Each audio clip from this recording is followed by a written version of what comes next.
Alright, I think we're live.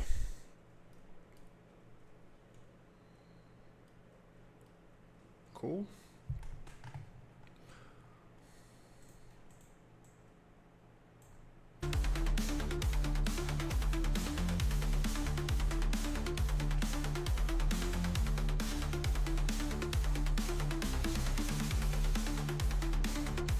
Right.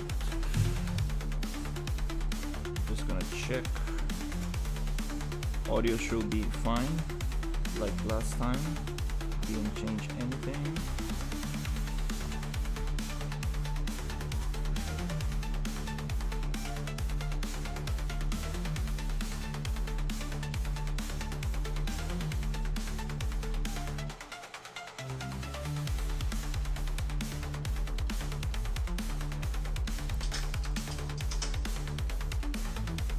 Okay, let's check.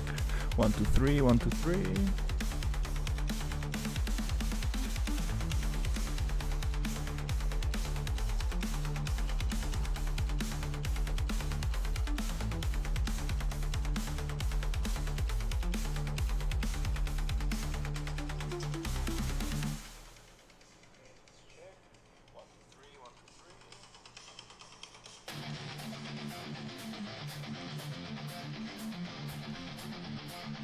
All right.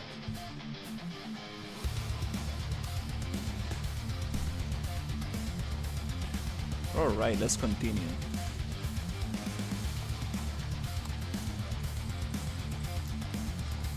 Let's see what can we do today.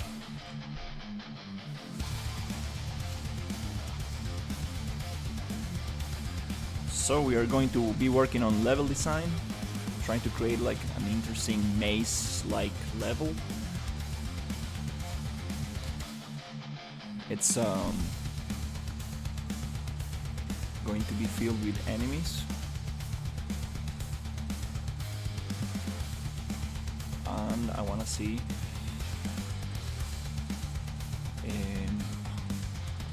how to go from a very closed space like this to something more open.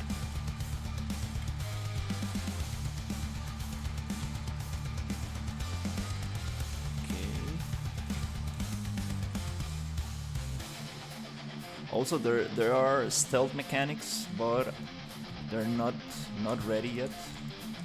I do want to have some enemies that you need to avoid.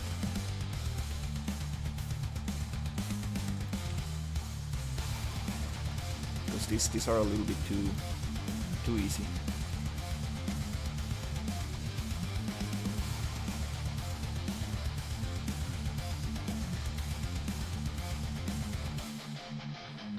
There's a drone that is a little bit harder.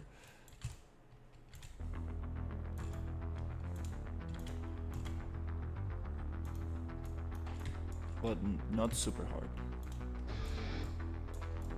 Okay, let's see.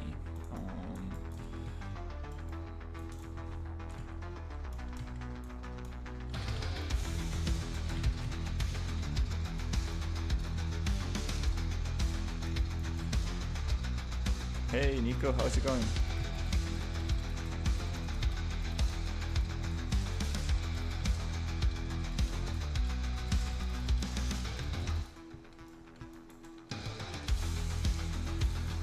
And this weapon is like has this electric damage.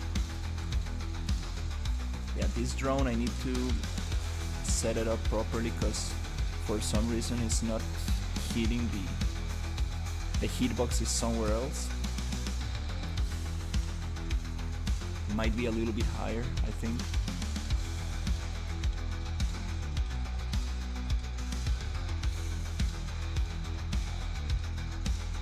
Doing good, thankfully. So, when I get some progress today,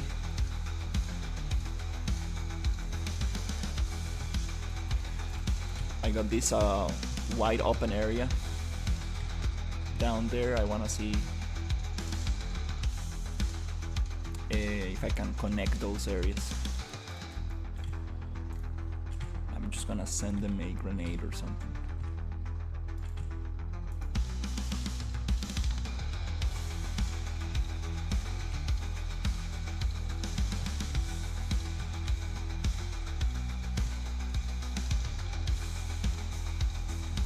Yeah, that's something I need to do.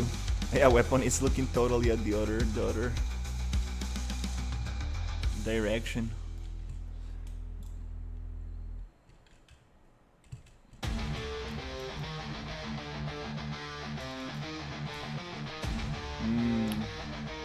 For some reason the grenades are not working. Okay, here this is an important door. I wanna make this a little bit more noticeable.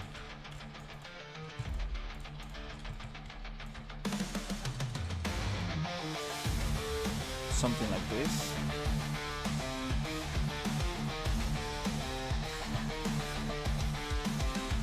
So it's harder to miss.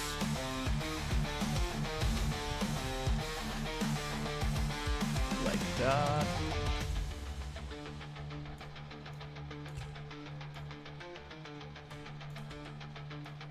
With some kind of like red lights. That could be nice.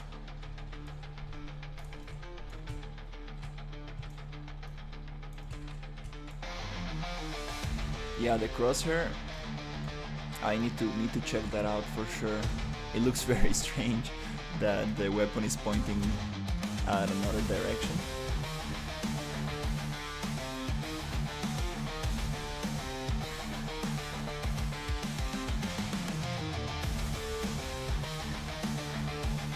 Let's make this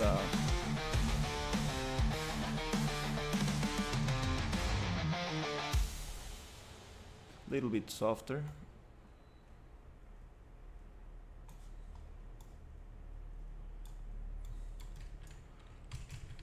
Okay, so it's totally different from what we got.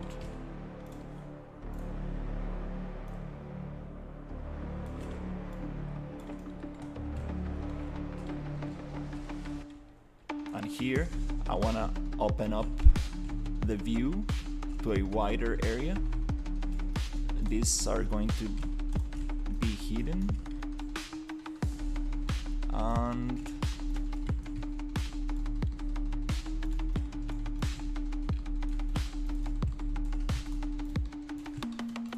this should go a little bit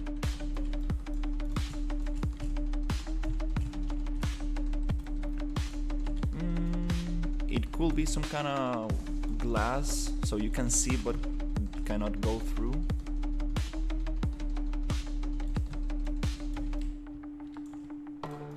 That could be nicer.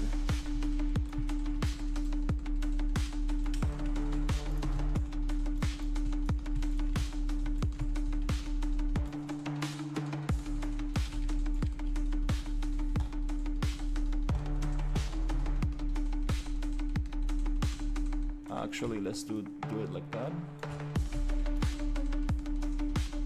I think it's 10 degrees or something like this.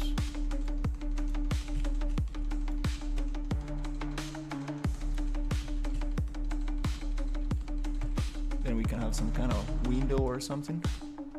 Hey, how's it going? And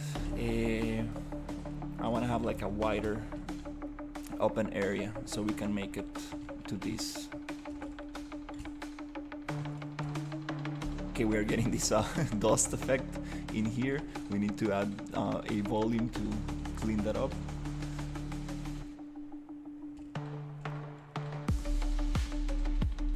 Maybe it's just in editor, let me check.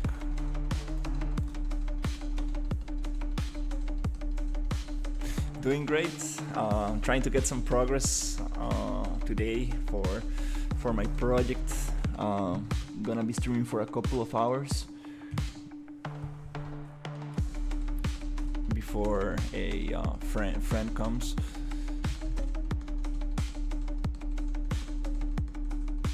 Oh yeah, we got a lot of dust. Too much dust.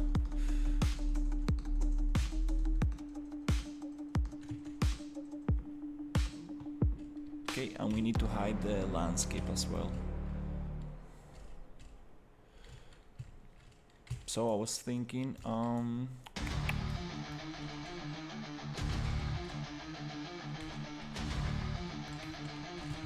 going out that way from a very tight space to like something very open. I think that's super cool. But it's a very big space, to be honest. Now that you like start playing, it's like, oh, okay, a little bit too big.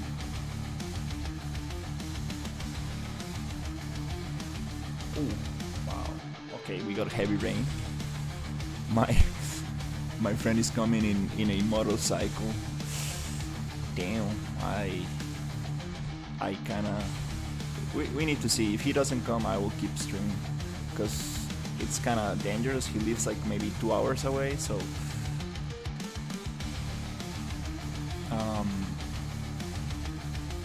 but you know, rains in Costa Rica, it rains for like 30 minutes and then it stops.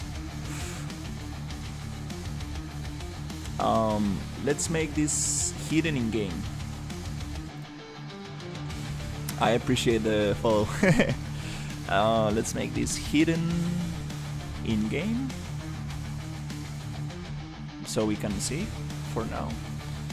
Yeah, the landscape is gonna be super cool. Like I wanna definitely have some very cool desert. I got some super hardcore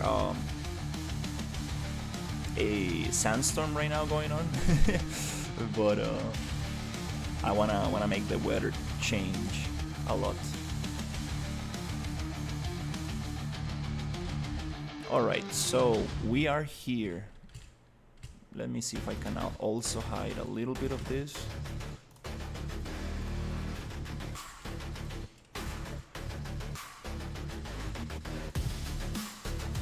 Okay, here.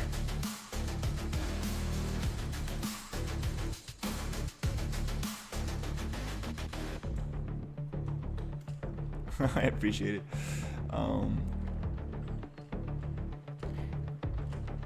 Yeah, making this look cool. I'm so excited about just like laying this down and then just going into details and adding pillars and like pipes and cables. And yeah, I'm very inspired by the Forever Winter. I've been playing that game a lot. Probably it's my favorite game now. I can't believe that. I mean, I'm super proud that my favorite game, it's an indie game. That's very, very nice. I really like that.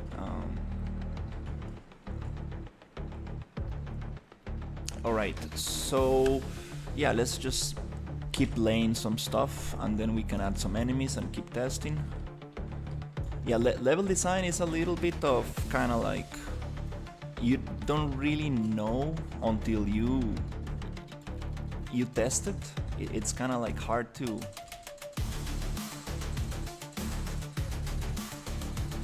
know if it's working out or not. So here I'm imagining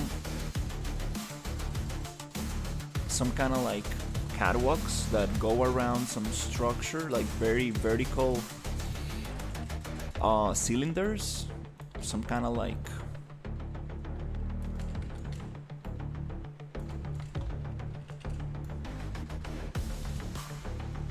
here in the center of these kind of like empty squares, I want to have some kind of cylinders, so it blocks the view a little bit and restricts the player. It's all about restricting the player view to make things more interesting. You do want to play with that like closed space and open space. That adds a lot of variation. So yeah, let's add some very big cylinders and see what's up.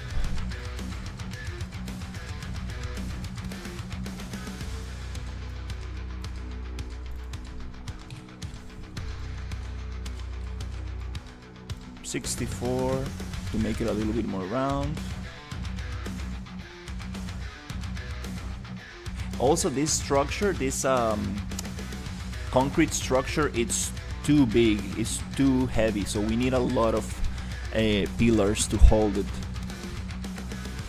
let's say height, I don't know, 5,000.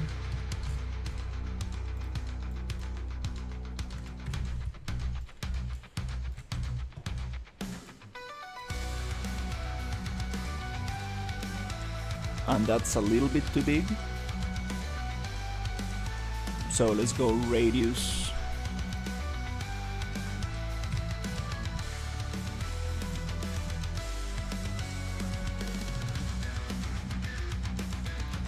To 250.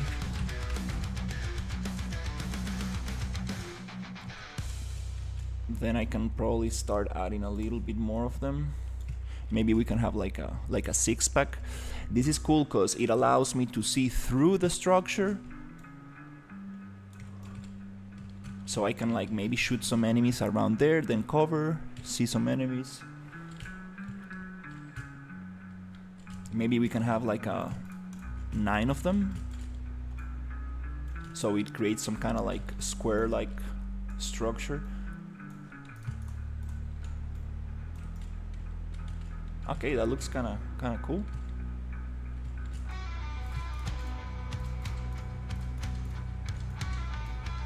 It's funny, I'm just kind of like coming up with this from imagination.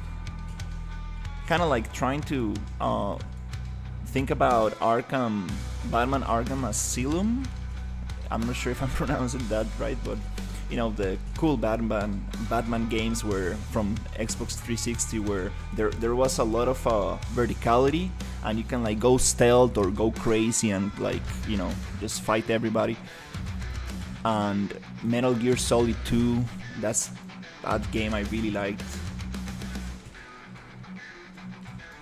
Control with the brutalist kind of like architecture, those are some of my reference, which is kind of fun because I got most of these references from the one of my first 3D job, my first studio job in a small indie studio, and it was also a sci-fi game. That's why I applied to them, because I really liked what they were doing. And it's funny that I'm using those references as well. Okay, this is a little bit too repetitive, but once we have something symmetrical, I think that by adding boxes and adding little things that block the symmetry, it's kind of nice, because it does look like a symmetrical man-made structure, but then you have these super cool boxes with I forgot the word of this, some tarps on top, your typical kind of warehouse kind of thing. Yeah, the dash of this character is a little bit too superhero-like. I need to change that a little. She's able to actually fly with this dash ability. Nice. Just that makes the whole thing more interesting. Now we're gonna restrict the vision again by adding walls. It's kind of funny because it's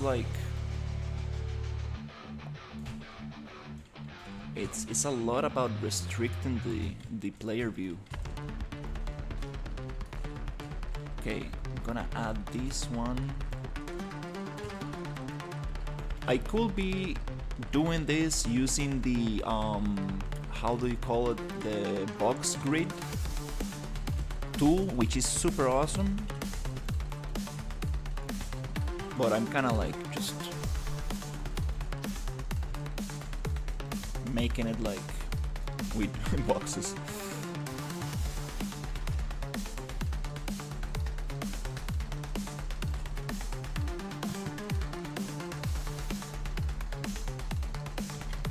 Let's see. Okay, I'm gonna add this one here.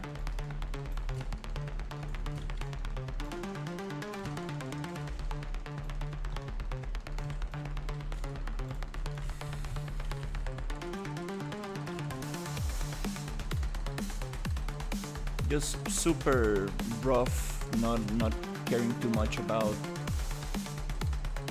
snapping things properly.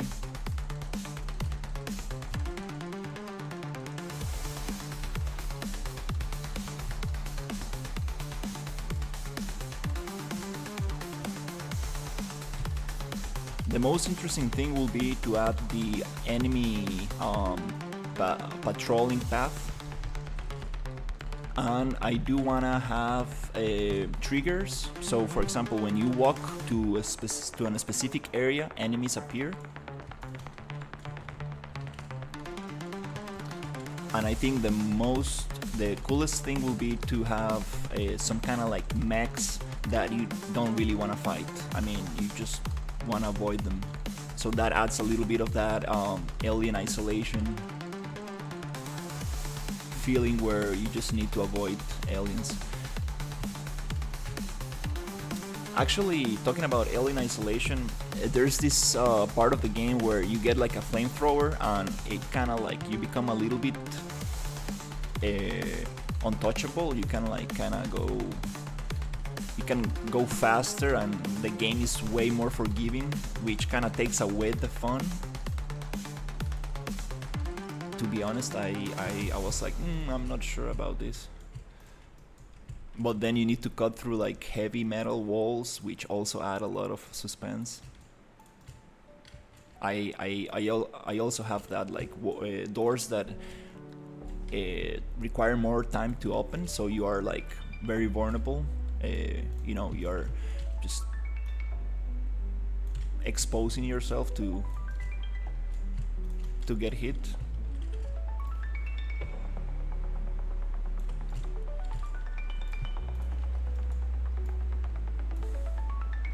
Alright, let's take this a little bit like this. Yeah, I really enjoy the process of blocking out. It's just like so loose, you don't really need to care about things. Just looking perfect. But it's super important, because once you have something that works, you can just go into environment art and just replace all these props with proper beautiful props and get into the little details, which is super awesome. Alright, so we got something here.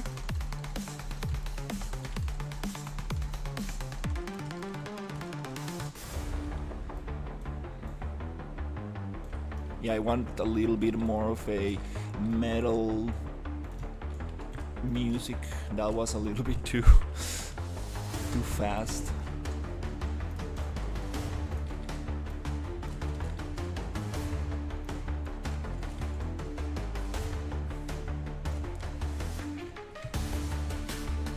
Nice. So I guess now the idea is to come up with very interesting little sections, little rooms, and once I have that, I think I can break them into modular size modules, let's say, and then I can like reuse them and keep building with that. But for now, I think it's time to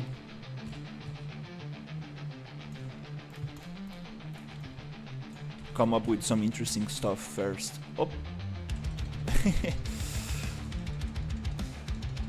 I miss doing this, to be honest. I've been focusing a lot on just making things look pretty, but it doesn't really matter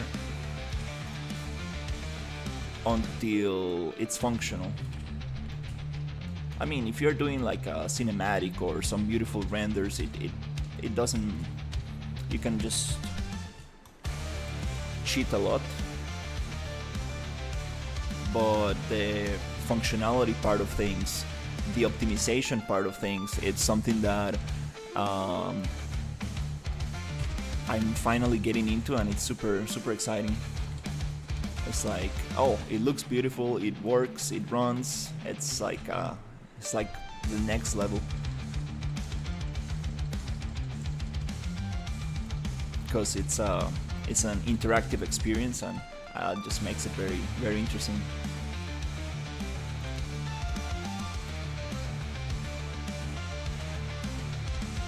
Alright, we got this room here.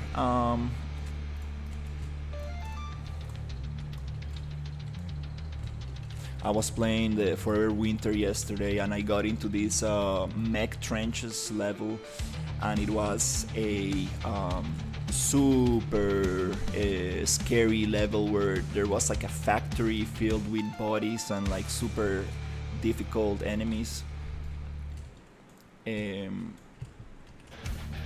I totally forget that the Forever Winter is a horror game. And yeah, it's super hard. But when you get with friends that know what they're doing and got some very good weapons, like it's super nice. I really like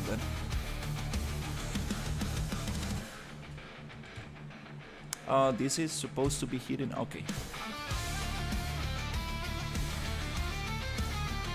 Alright, so we got this very huge space. Okay, very nice, but it's not doing much because we need to again restrict the player, and we're gonna add more.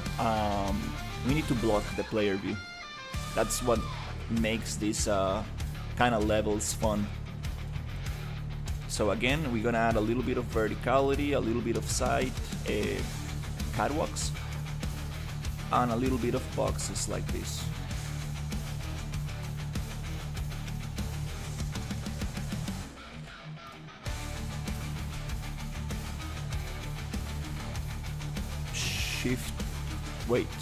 Shift click.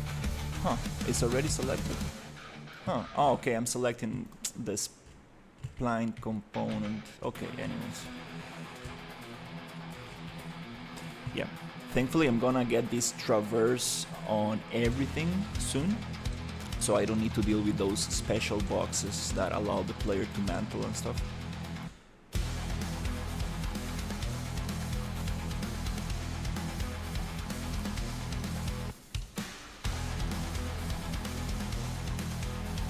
Alright, let's get something here.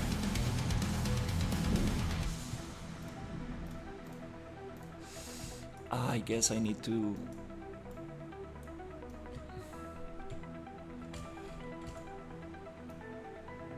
call my friend because it's starting to rain very heavy. Thunderstorm.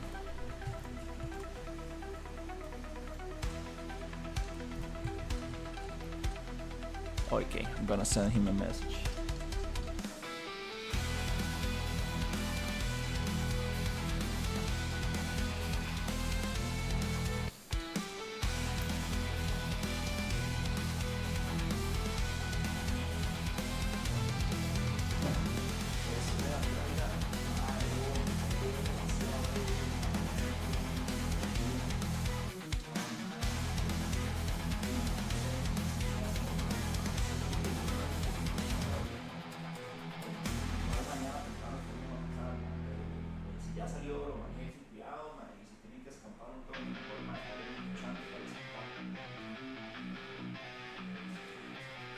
Yeah, I told him like, well, he was like, hey, I already left. I'm like, oh Jesus, okay, well, just be careful, and if you need to like stop to wait for the rain to get a little lighter, it's better.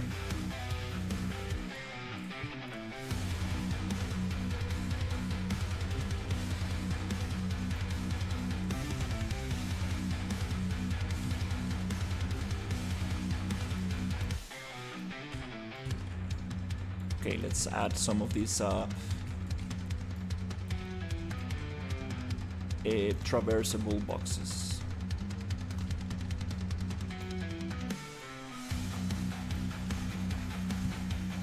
I think we can even like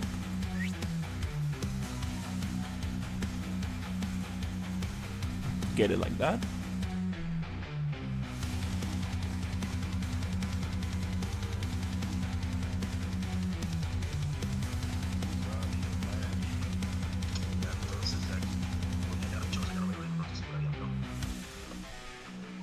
Conoce, bro. Ahí nada más le tengo que explicarle cómo cambiar la luz, usar los render settings y el Ultra Dynamic Sky. Ahí también le explico cómo utilizarlo y eso sería. Eh, pero fijo, cualquier vara lo vemos mañana o tal vez hoy más tarde. Ahorita viene un compa, entonces a lo mejor mañana creo que sería un buen momento. En el peor de los casos le grabo un videito, pero lo que es la aplicación sí deberíamos de mandarla mañana. Ok, awesome.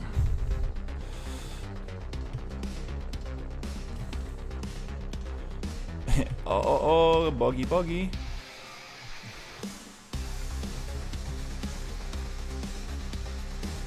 Yeah, it's that 10% for everything, right? Like if you're an artist or a coder or whatever, like the 90% it's like totally doable, but the thing that really makes something work is the last 10%, like making a game with the least amount of bugs and stuff. Wow, that's tough. Because the more I add and the more I play with this template, I start realizing all the little things that you really need to tweak and get right. Okay, this center thing, I guess I'm going to break it here.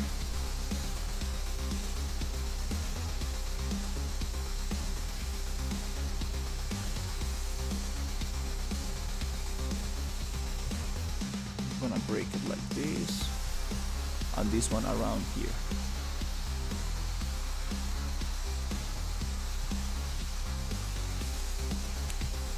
So the idea is going to be to finish this level, this industrial area, and polish it. Meaning that all the mechanics and everything, and the enemies and everything works nice, and then I can keep expanding. Let's see.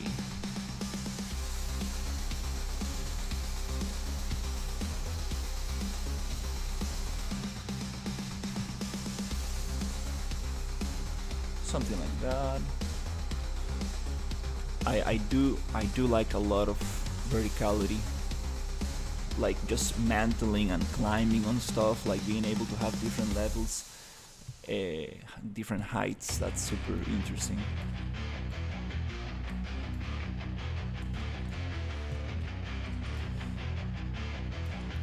I could probably snap this to 100.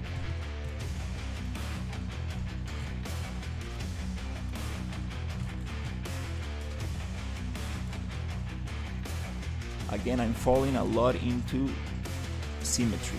We need to see how can we break the symmetry.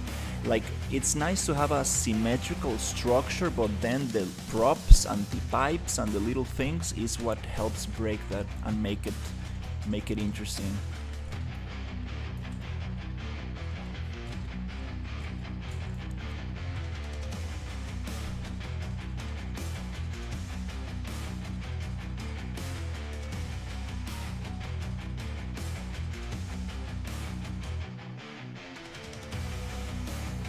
I'm helping one friend with he's applying for a Unreal Engine job here in Costa Rica, and I'm giving him a introduction to Unreal, because he's a 3D artist from the same university I graduated, but he hasn't used Unreal Engine before, and I'm giving him a little introduction.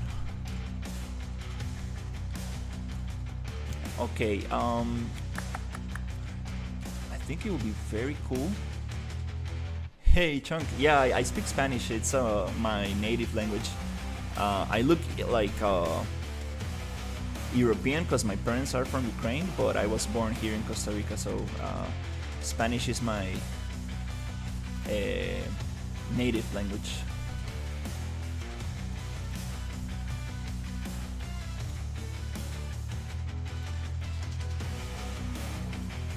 Let's see.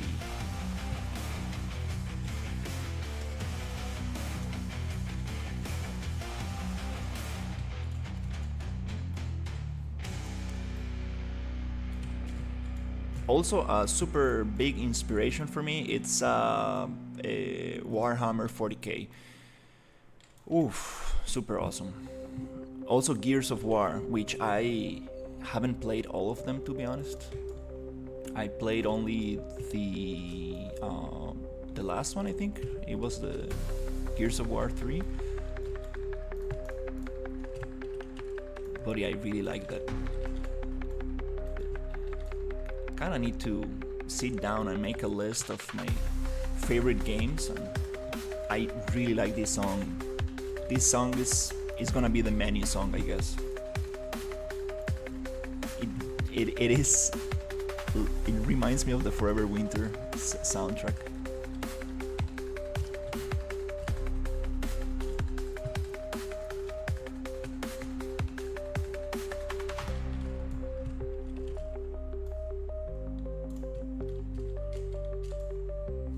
Something like this.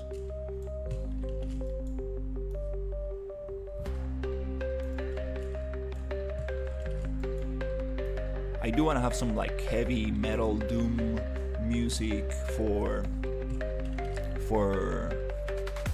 the battles and stuff.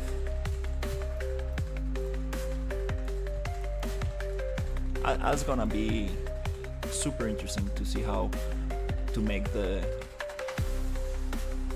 sound design.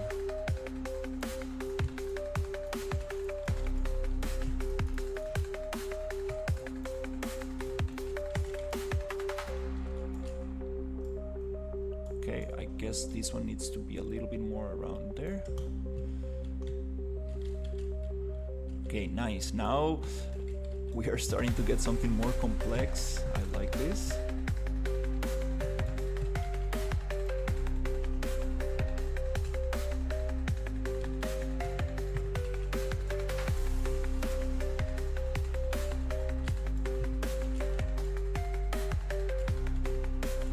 Yeah, zero stress about getting things properly aligned. Just trying to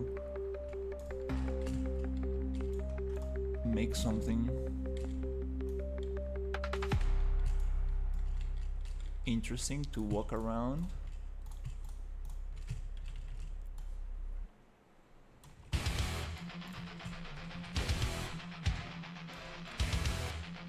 Like this,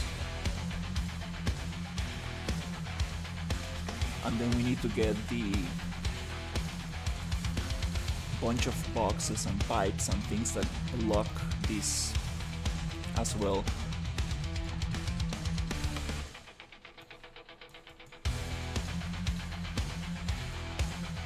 You want to give the player around two ways to walk around. If you give them 3 options, it's a little bit too much. It starts making things a little bit too confusing. And the 2 options you give the player, they need to converge. They need to end in the same position. Most games do that. You can have 3 options, but the first merges into the second, and the second merges into the third. So at the end you end up in the same place. But you give the illusion of, oh, you have 3 choices to go around. I cannot see anything here.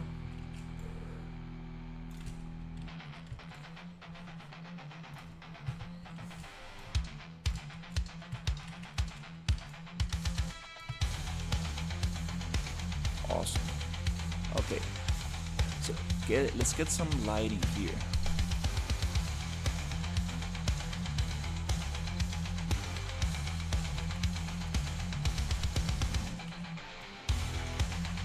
Red light, we don't want to use it. Red light is going to be used only for the exit and the entrance.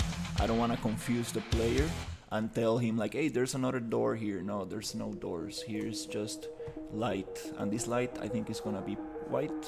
Your typical white light, attenuation radius.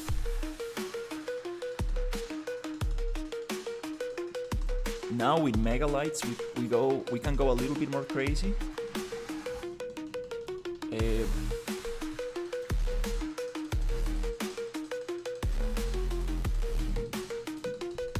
dark enough so you can see, but something like that.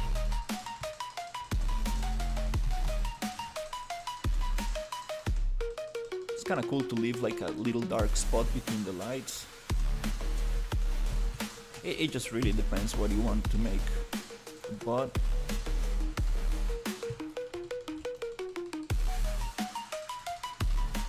yeah, the stealth system, I really want to work on that. So you're able to go stealth, but it's not like a perfect stealth. Like, if you get too close to an enemy, they still going to notice you.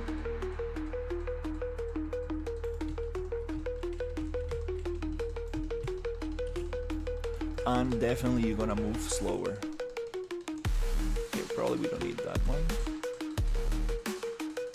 And let me see, we probably don't need the centerpiece, so it gives a little bit more space to look around.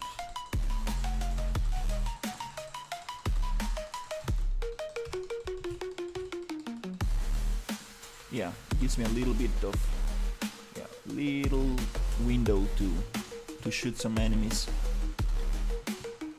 Maybe I need to make them thinner to have a little bit a bigger window. Okay,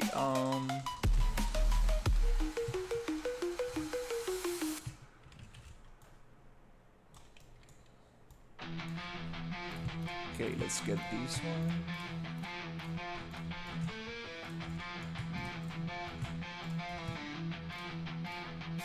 Let's push that one.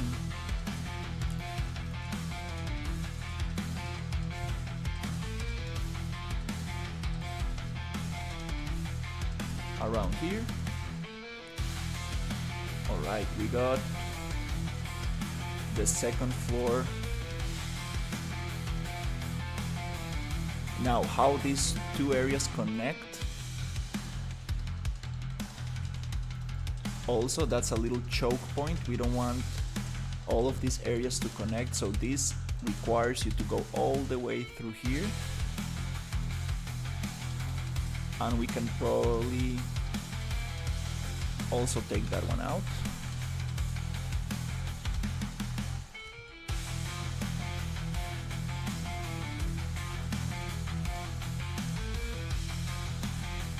This one connects. Might connect in the center. So we take that one out as well.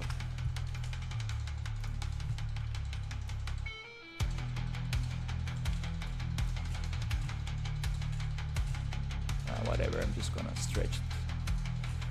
Okay.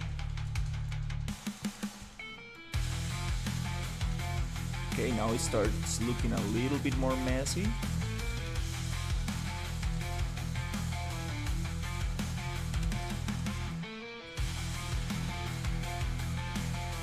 Something like this.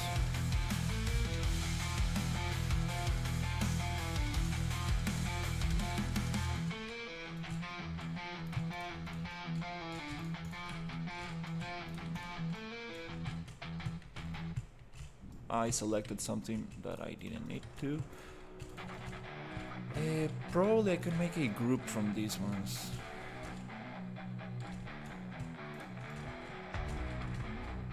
Pivot point is way down there, a little bit hard to see.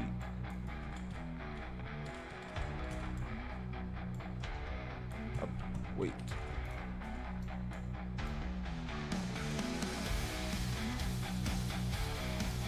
Okay.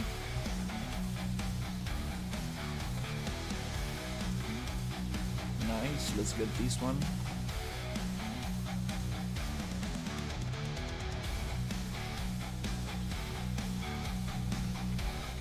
Yeah, let's get that one aligned.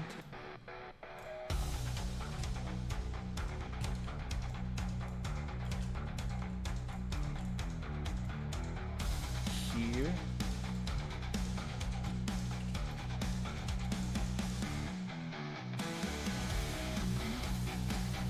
Also, the character jumps a lot, so this distance, I think, it's reachable. That's another thing I need to take in consideration, how much I want the character to be able to jump.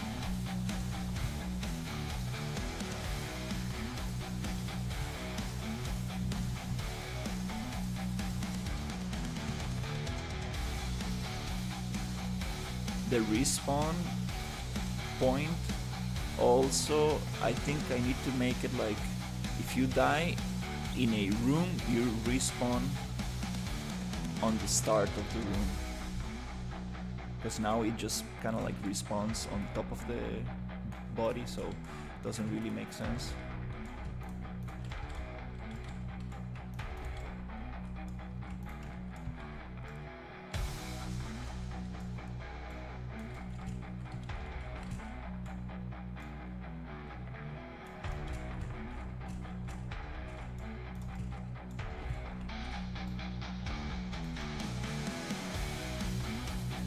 Okay, we got this one.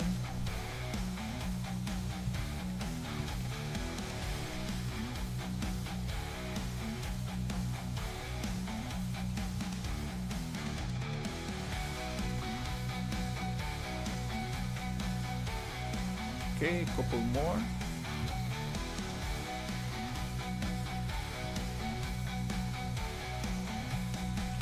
Super high ceiling here. That will allow for cables to be hanging around and a lot of cool stuff.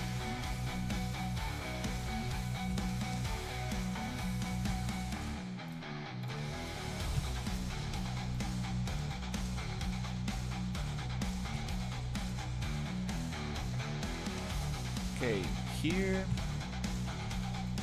Oh, oops. Should I connect those together?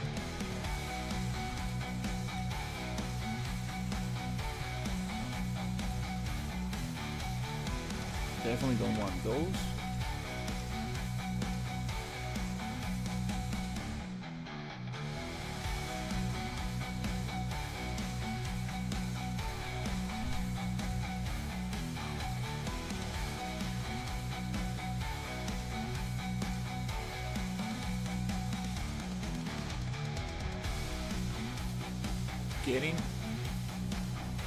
It's getting a little bit messy, but I like the fact that we are breaking the symmetry.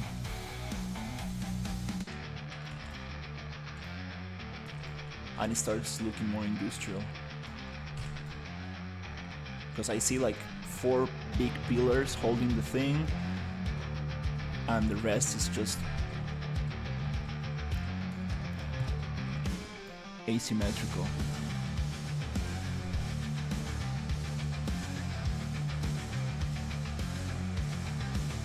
Something like that. Let's see. Okay.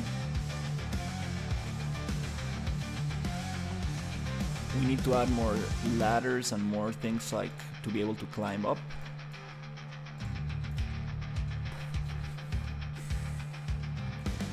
It will be awesome to make the AI be able to climb up. I can always put them in the catwalk in the second level, but making the AI be able to climb up, that would be awesome. I have this kind of like drone enemy which I'm working on. For now it's just like a regular enemy with a drone attached, but it doesn't have like the logic to be able to move from level to level.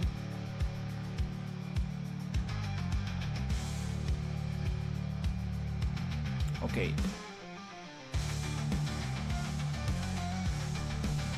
Again, this is too wide open. We need to restrict the player view. I really like things coming from the ceiling down.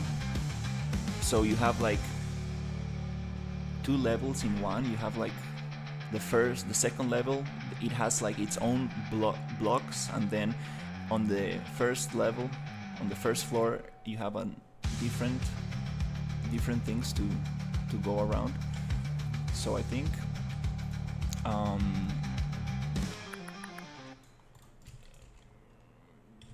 trying just to use boxes and cylinders and like basic shapes, because I don't want to get now into adding cool props and stuff, because that really distracts.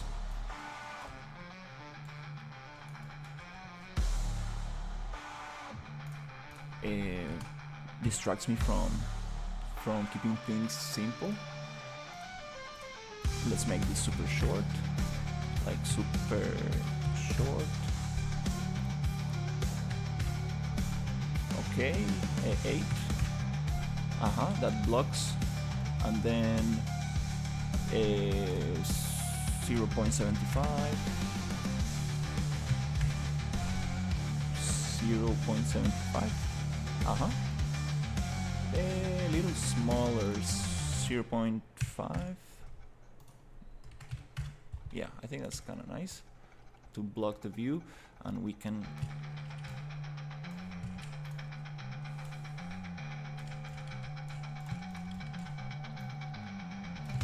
add some stuff like this. And then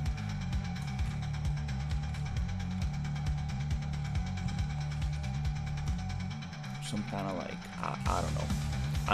When I'm actually designing this thing, what I have in mind is a chipset, like a computer chip.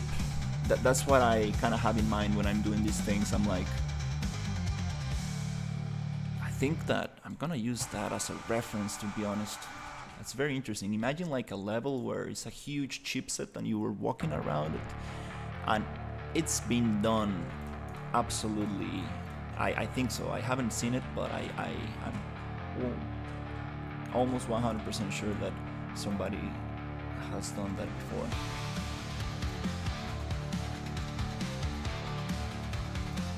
Really like these spaces where you can see through.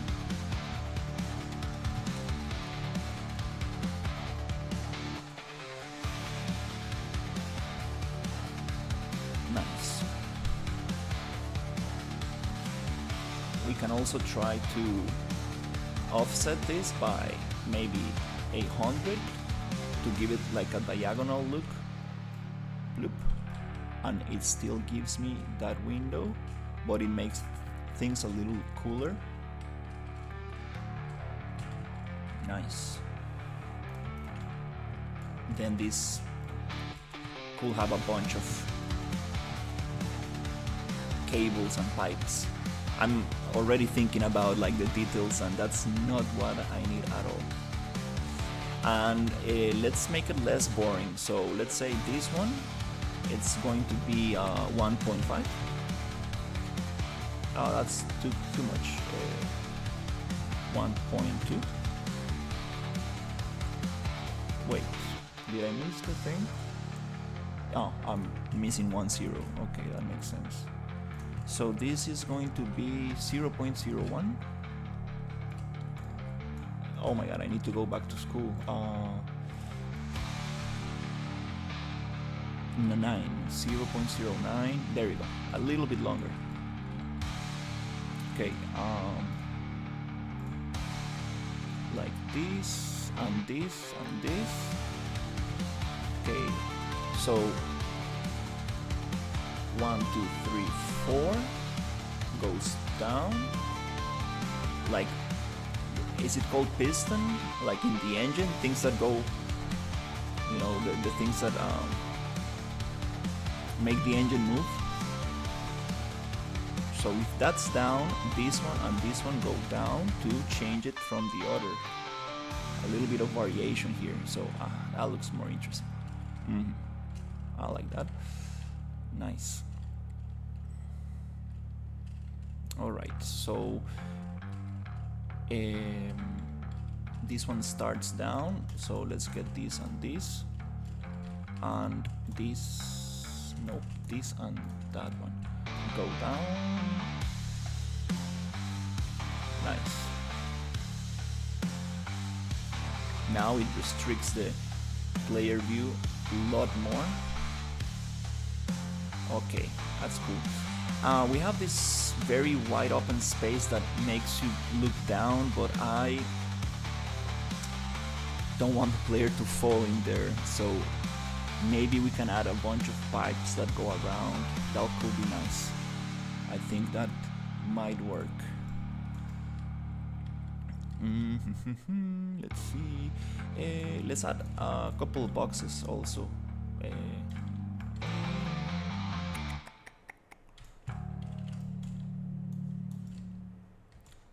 Yeah, I do like the idea of making things super traversable, meaning that you can go in many different directions.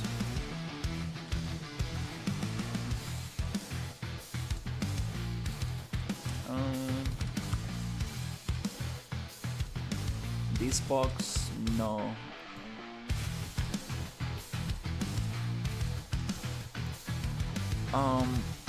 I probably need to make a test level where I have the jump height, the cover height, the all the distances, and really adjust accordingly, because now the character movement is a little bit too exaggerated. It's a little bit too superhero-like. Like, for example, I can just dash my way around super quickly. So all these restrictions that I'm using, it doesn't really matter because I can just jump from one side to the other. Like, she jumps too much. Okay. Yeah, it's a little bit of a superhero, but that's not the idea. I want to make her like very, very weak and vulnerable. That's probably not how you pronounce that, but so you need to hide from enemies and really think what fights you want to pick. Because if you make it too overpowered, it's not that fun.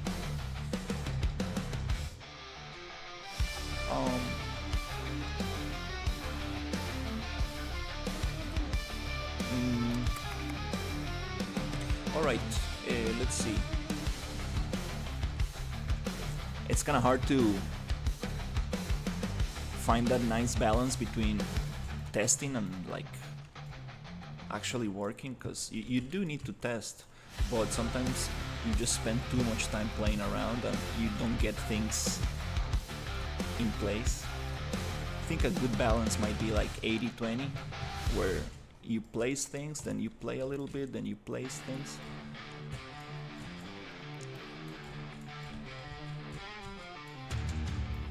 But usually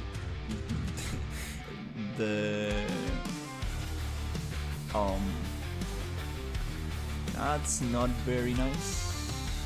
This area here, we need to close it.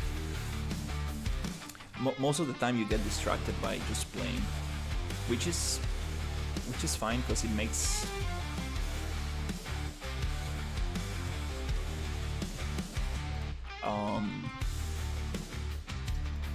it's also you how to say it, you know that the game is hypnotic in some kind of sense. Okay, here this is gonna be covered with pipes. Yeah, no need to be walking around here. Also, I want to add air ducts where you need to like crouch and move around. That would be awesome.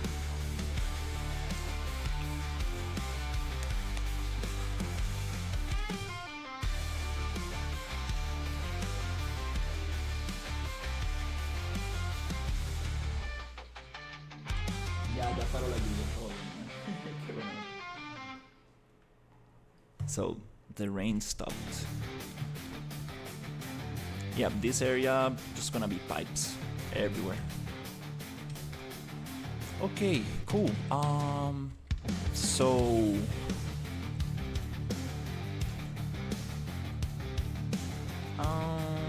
kinda wanna go crazy with some pipes, to be honest, and make this look a little bit more interesting.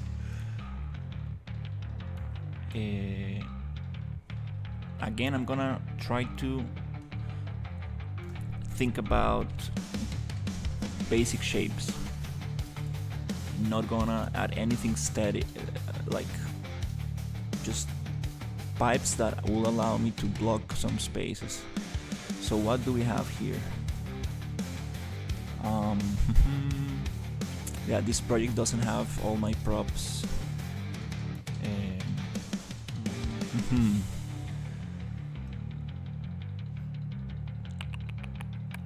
Okay. Okay, those. Okay, nice. These are actually part of the same assets, so I think those are the ones I'm gonna use. We got these ones. Okay, let's see what we got here.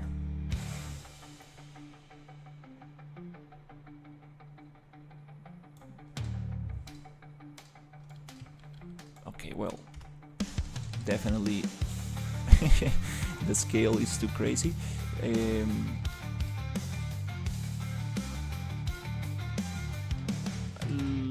Let's go with something simple like this.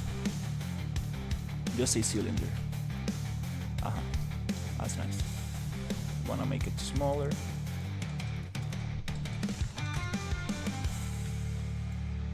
Okay, perfect. So yeah, let's start with very big shapes, very big. Nothing too crazy. So here,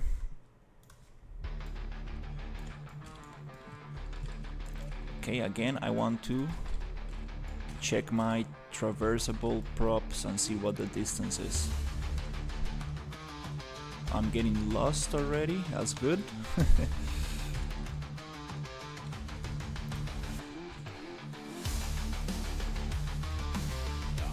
I need the traversable thing, which is around here.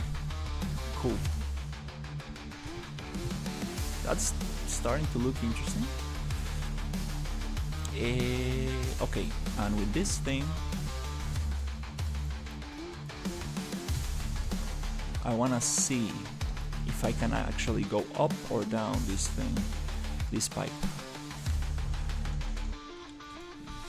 So we got 1.18 meters. Okay, and then we got 2.25.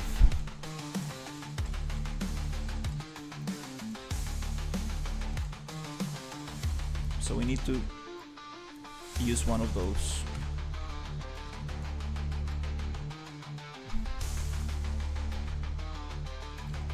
Can make it traversable here. We can also make it so we can go underneath, which I'm not sure what that distance is. Actually, let's test that. I'm not really sure what that will be. So for example here, let's go 1000, which is 1 meter. I know, I think I'm totally wrong. 100 centimeters is 1 meter. Okay, 2 meters. This character is around 2 meters tall, so I wanna see what's the height for crouching.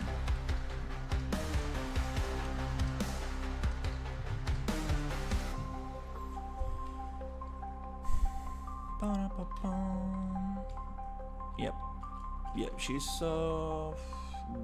190, and crouching maybe 1 meter. So let's put it here and go down 1 meter. I believe she needs maybe 1.20 meters to go through.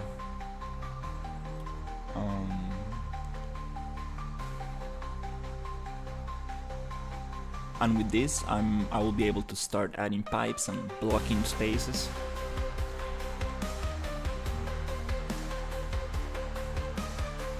Okay. Nope, she needs 120.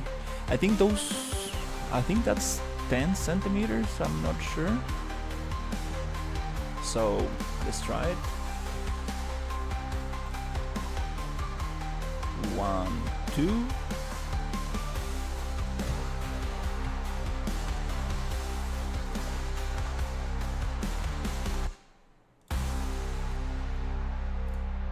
Uh-huh.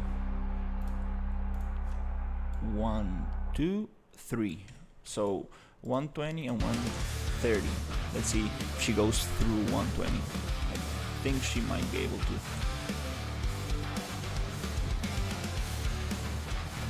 It will be cool to like go over some pipes and under some pipes. The thing is that the ledge that she grabs to, it's needs to be straight. So I'm not sure how it's going to look like. Nope, she doesn't like to go through 120, 130. Barely 130. We get this very ugly camera thing. Let's go 140.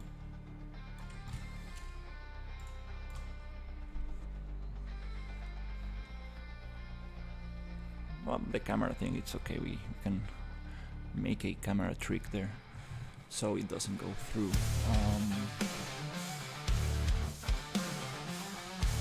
Also, when I get too close to walls, the camera goes behind her body, so I cannot see what I'm doing.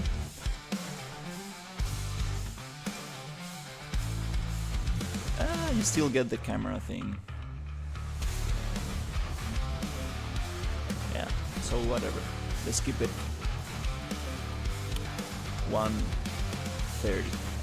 Let's double check. Let's make a little box. This box is going to be 130 in height.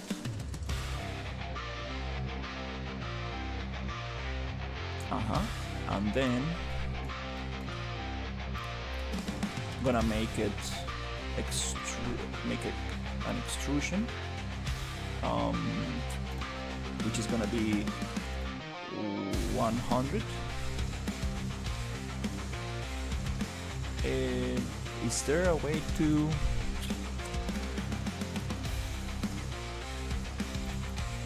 fixed 100? There you go.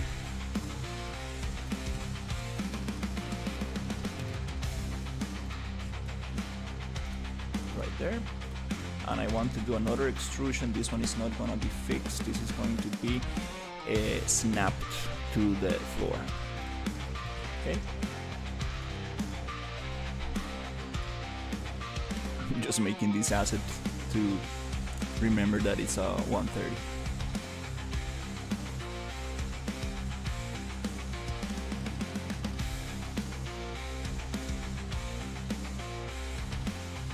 And the capsule of this character is a little bit wider than usual. Is she able to go through 1 meter? Okay, perfect. So this is the smallest space I guess she can go through. Yeah. Okay. Nice. So let's call this mesh a static mesh crouch height 130 centimeters, just to remember. And let's also add a little bit 1 meter wide. 1 meter wide. And let's add this to the content. Just keep it there so it's a little bit easier.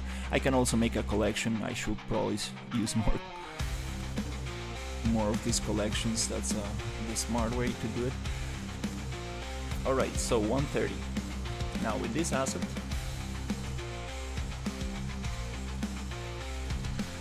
we can define how tall this thing is going to be.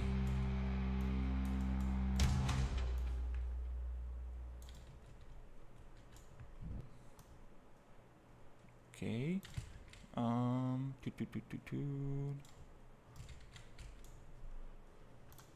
So this needs to be okay. We got this Okay, so we can probably flip that to the other side.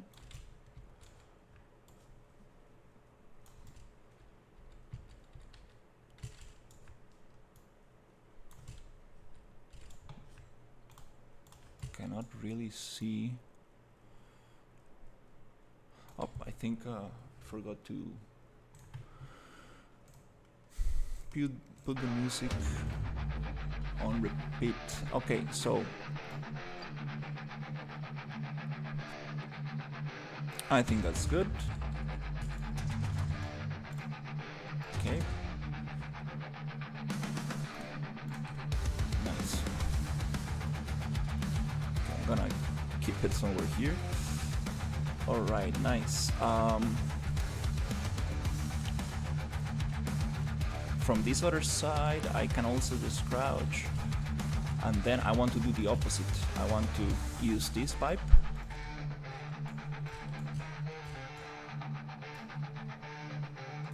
The pivot point.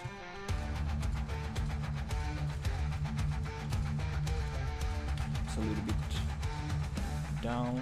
Okay. I want to do the opposite. I want to see how tall I need to place this to be able to go up.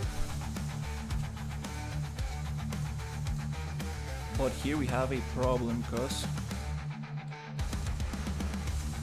if you leave spaces like this, you might be telling the player you might be able to go through there, but you are actually not. Like invisible walls, I don't like that.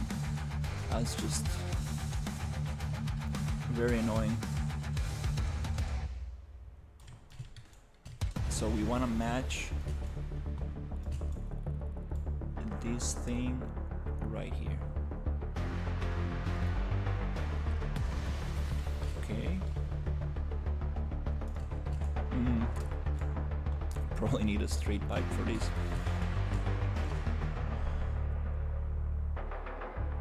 Straight pipe, like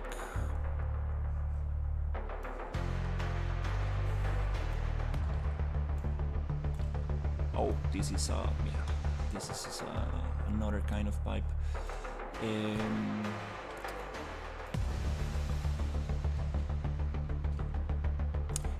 It's okay, I don't have my assets on this project. I'm not gonna migrate them right now. I'm just going to actually create a cylinder as a blockout mesh, radius small,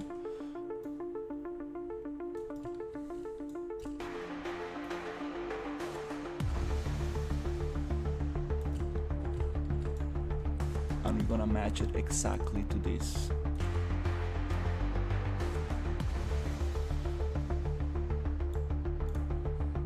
$64, 3, 2, 62, maybe 60.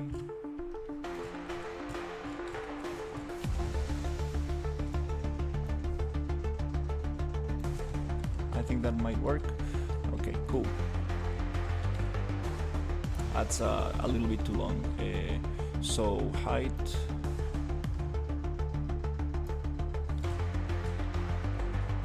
Okay. Nice. The thing with this is that I'm not sure if it works here. Let's try it. So here it's 1.18 without the lock. Oh.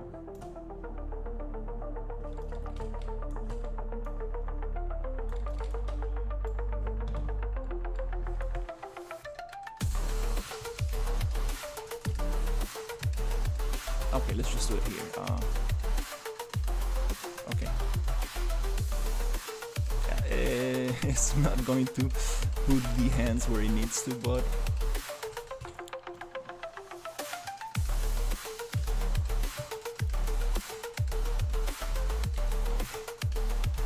okay. Let's try this one.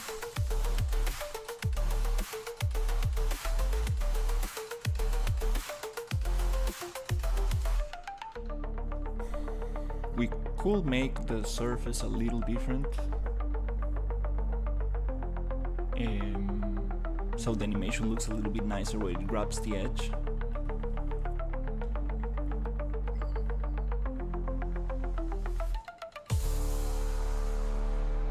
But yeah, with this bunch of pipes is gonna be way more interesting. Up, no. No, it doesn't like to grab on it.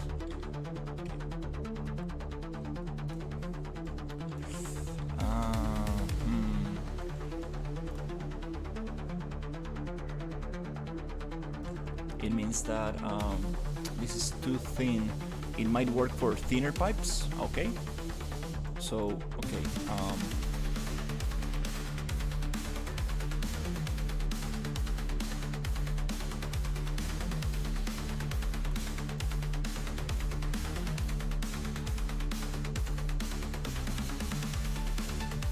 something like that.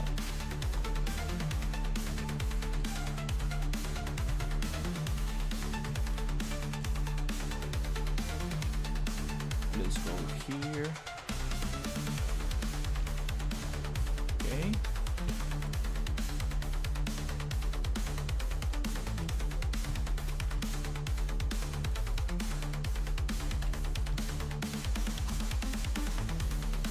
And this one needs to be way taller, which no problem.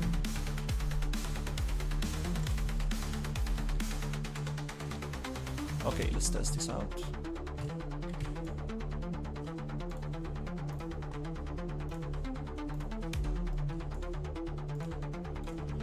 I believe with the parkour on anything changes that I'm going to make, so it actually climbs on any static mesh with the proper collision channel, is going to still respect these heights. So I'm gonna just build based on these heights.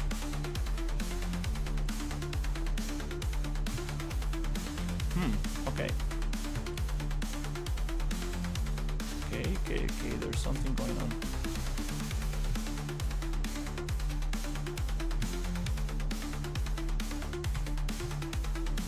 Also, it has a double jump, so...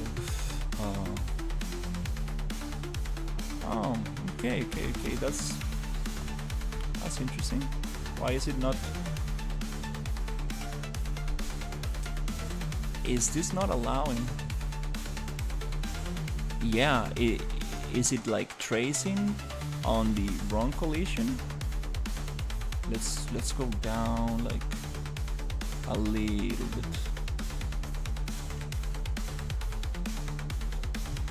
It might be tracing in the wrong spot.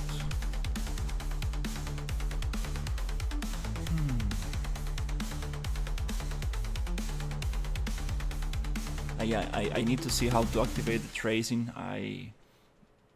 Not sure if it like traces one in the floor and the other one on the next structure. Yeah, it seems that it traces one in the floor and the next one goes up. So, kinda need to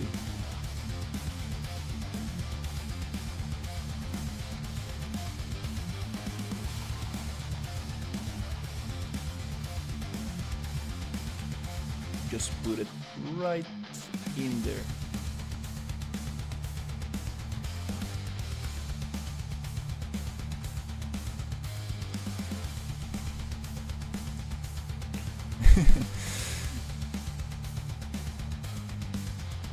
Also, there's this thing that is coming pretty soon, where I will be able to hang from a surface, from a ledge, with one hand. That'll be very cool. Yeah, it does trace. It shoots one trace in the floor, and it goes to the ledge. And if there's any other collision in between, it won't. That's funny. That's the retargeter. It's funny. This is something I need to figure out. Haven't asked about this, but the retargeter works great. But if the camera goes away, you get very. It's camera based. It's funny. You see. So I don't know if I'm playing with somebody else. If I get away from them, it messes up the model. It's funny because it works only for weight blended, weight painted characters. Because if you use a robot, which is just like solid weights, when it comes to rigging, it doesn't happen. So that's kind of interesting.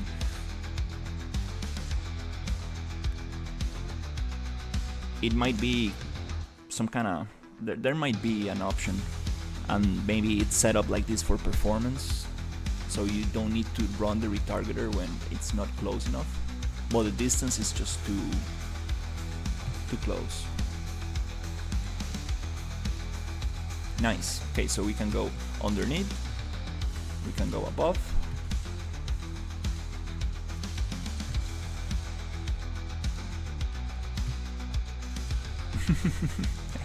Yeah, definitely. I'm not sure about the double jump.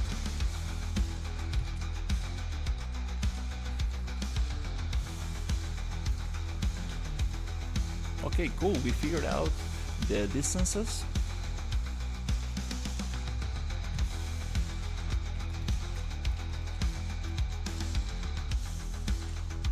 Okay, nice.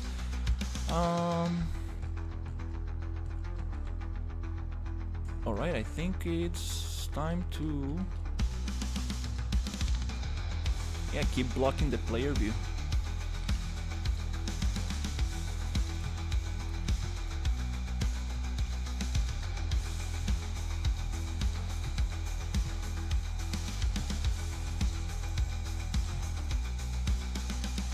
There could be a better way to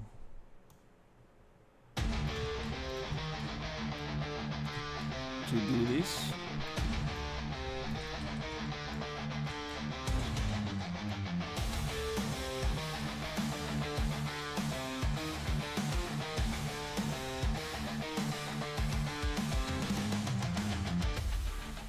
A little bit too open here. Maybe we can go smaller there.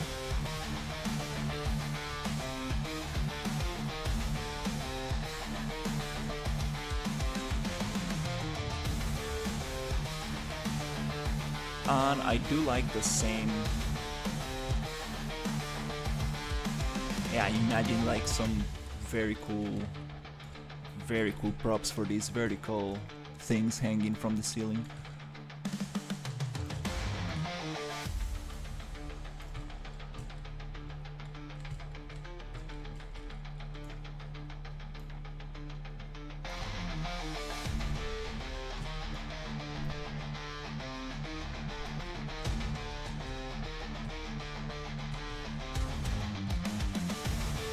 Something like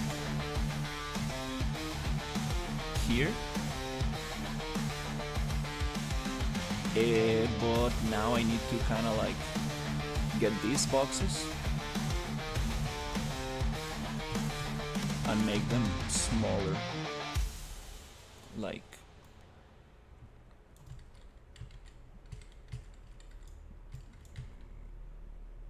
okay, so 130. This is probably not.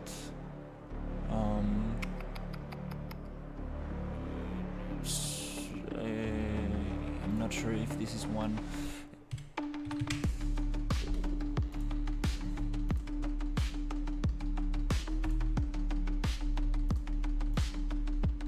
.3? No, this is another scale.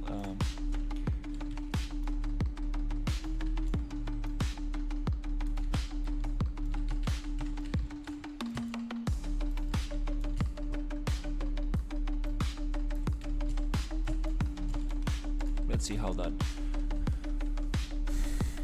big that is.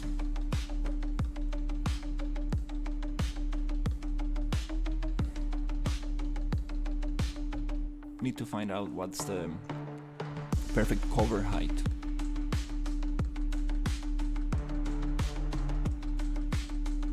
Very important.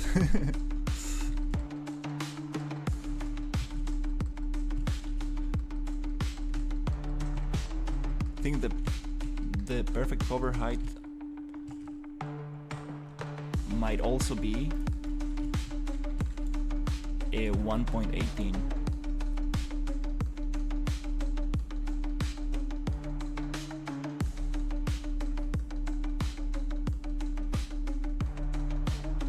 And also adds the traversable aspect to it.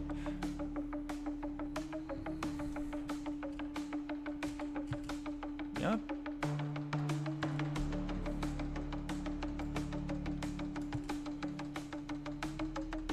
It will be cool to add, like, you know, the thing where you can like shoot like while being covered. That could be very nice. Definitely. I have no clue to how to do that, but it might be a nice thing to ask the to the developer of the template. Okay, let's check. I want to add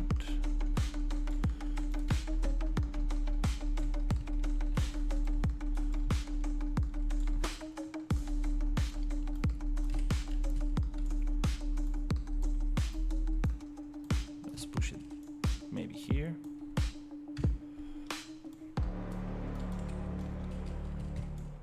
Also with the weapons and stuff, I'm thinking what approach should I take with this? Should I make it more like a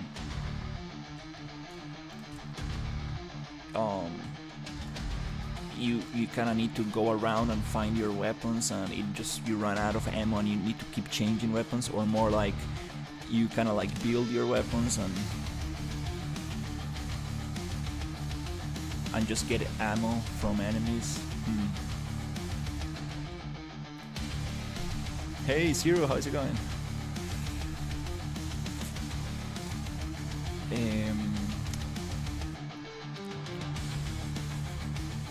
Alright, so I think we are almost very close. We're very close to adding some enemies. Just wanna block the view a little bit more.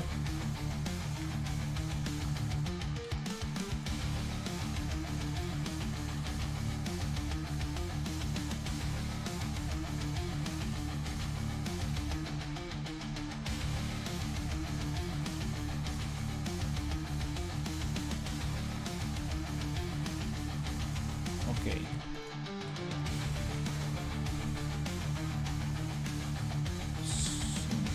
Something like this.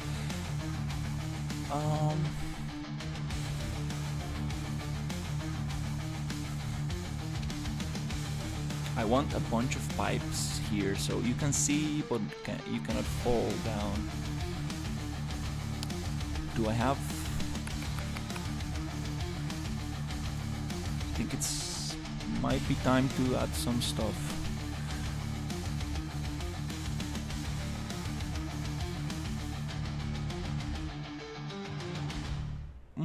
What is this?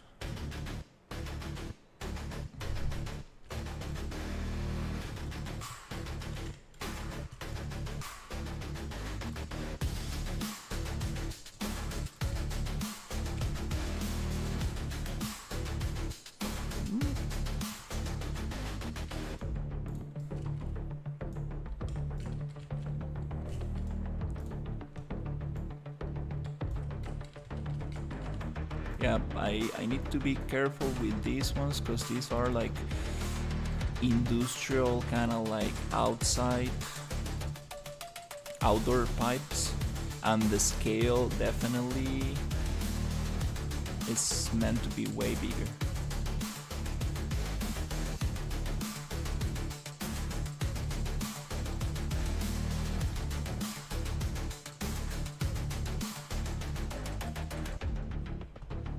Oh, what happened? Oops.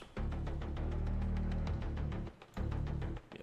Oh. Jesus, why is it going the other way? Wait, what? Okay, what's going on here? Oh, the scale of them, yes. It's there you go. Something like this. That will be kind of cool.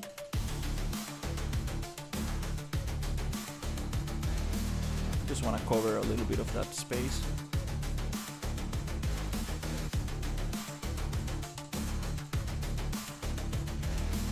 Which it doesn't really matter, to be honest.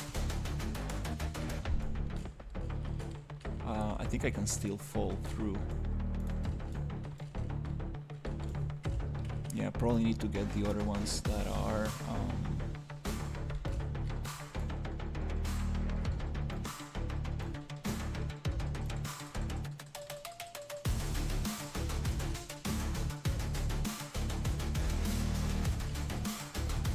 are like more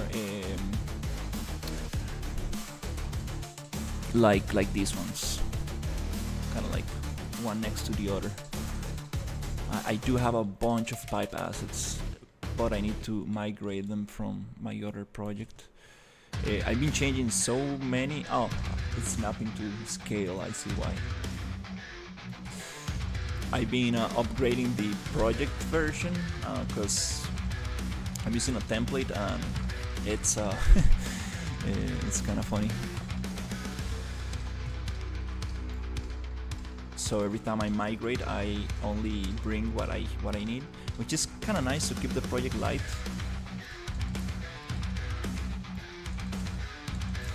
But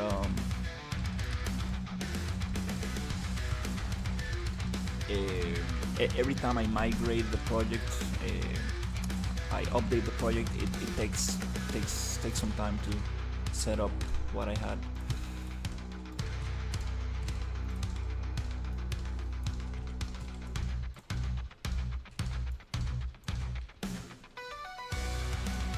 Okay, I think that's probably enough, but I think you can still fall through.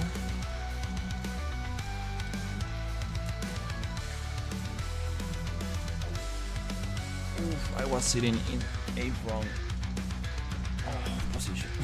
My knee. Damn it.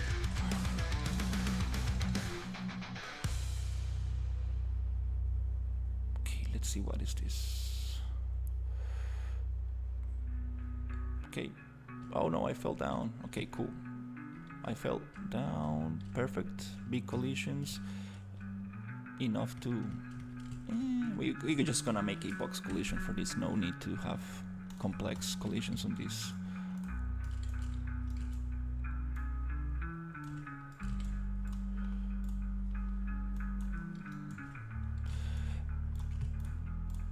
Again, this is totally unnecessary. I'm adding detail where I don't need to.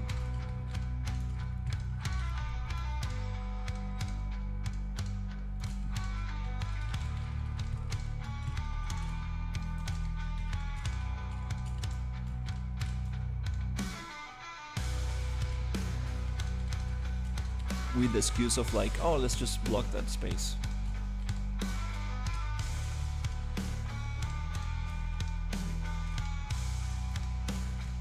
Wait, what happened?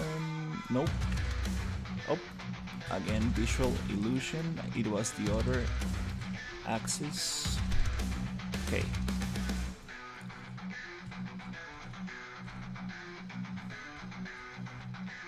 Alright, we need more light. Just a little bit. So... let's see.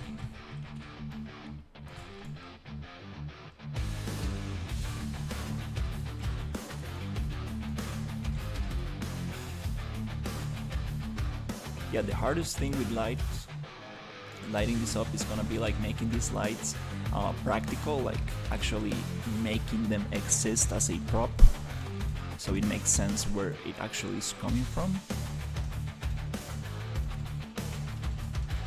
Because you don't want to have just floating lights that make no sense.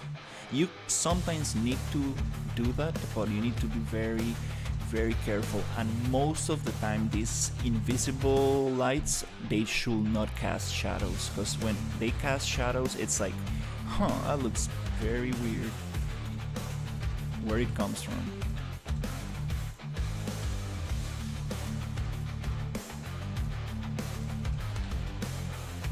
Also very cool just to like change intensity so they don't share the same value. 0.5, 0.3. I usually just go like this. I make them as low as possible, just enough so I can see. Well, this monitor, it's a little bit washed out, so it looks totally dark on my other one. Yeah, I'm gonna get a new new monitor pretty soon, so I have the proper color range.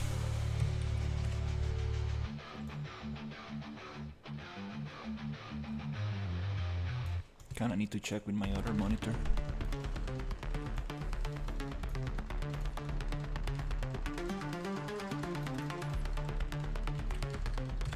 Nice. But yeah, I'm super happy to be finally working on some gameplay. Yeah, I got really distracted by just making a level that doesn't make sense. Like, it's like,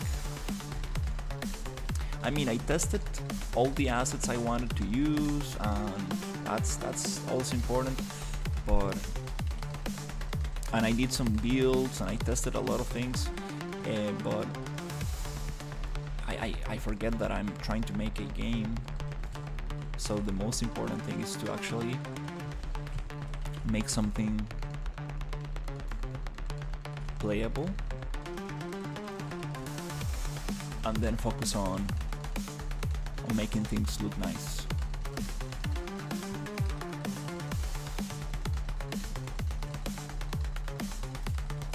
Okay. Whoop. So I think I'm gonna add some enemies. Oh, this light is moving very far away.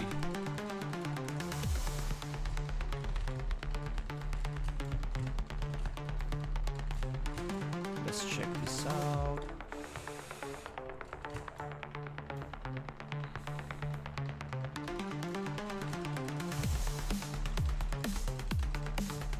Okay, cool.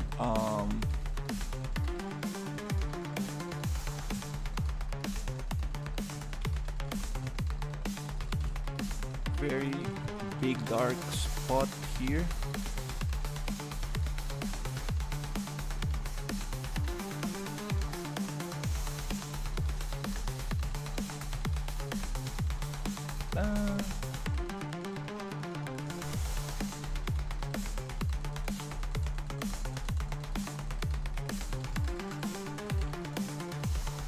Here we're gonna have pipes anyways, because that's not walkable.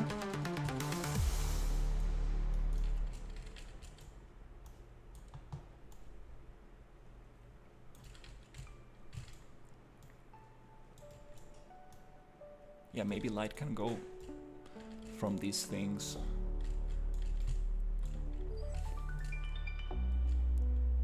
Alright, so now we have a bunch of spaces that are too opened, too wide open.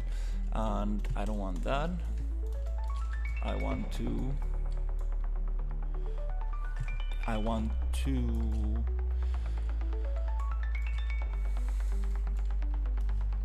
have something blocking them, which is going to be this. I see this is a little bit too big for here, so we're gonna add it there.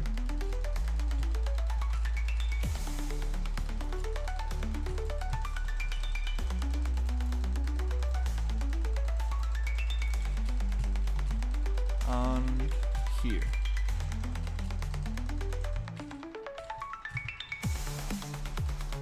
Let's see. And too much stuff, I think.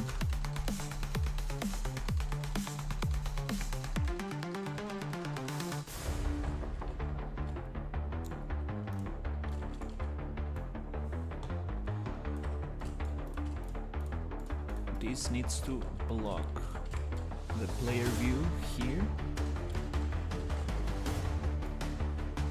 And I think we need to get rid of this line, just make it one. Makes more sense. Like this.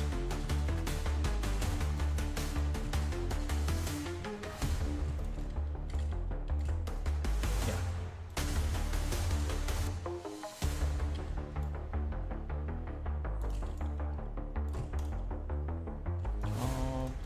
I think I missed the scale of that one.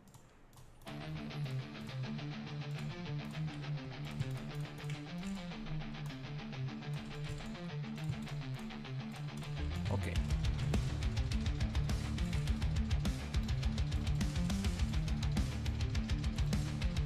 Nice. Alright, we got this. When it comes to these boxes, I think it would be nice to... we don't need to make them all traversable.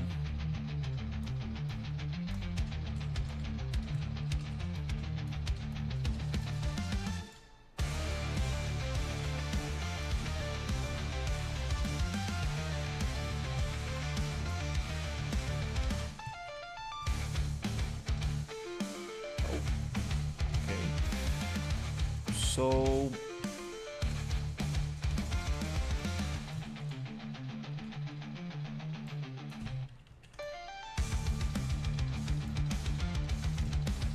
trying to fill in the space because it's a very big area. We don't want to leave it all just exposed.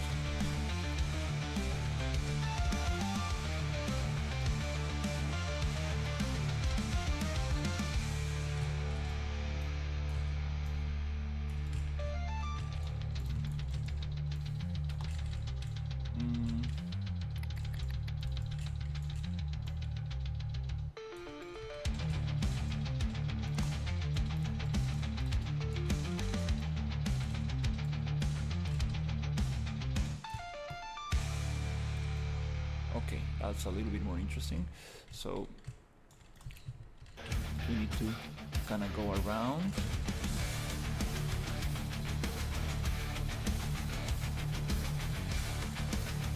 Here, around there.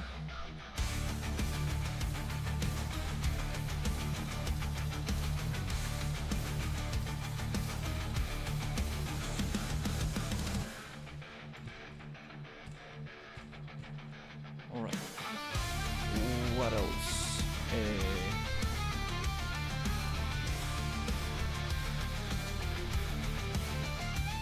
The same thing here. Wanna get these cylinders. Wanna push them around here.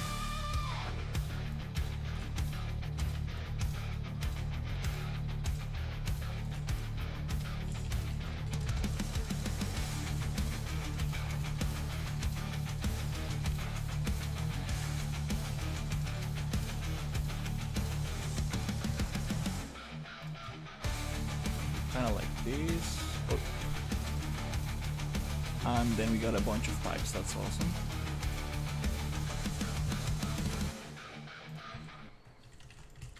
So here,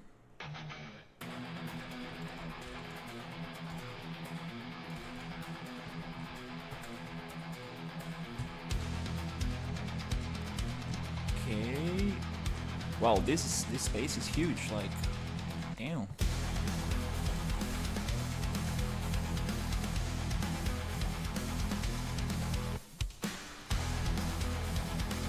Let's go ultra.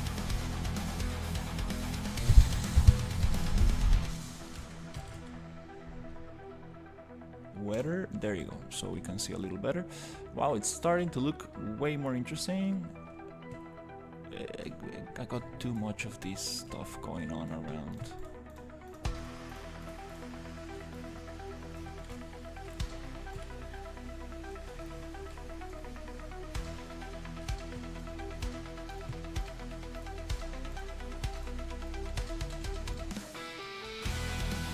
Um, Actually, let's get 4 big pillars in each of the corners to hold the structure.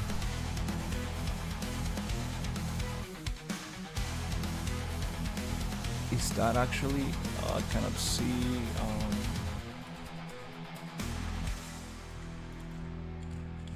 Can I still go around it? I think so. That's dark.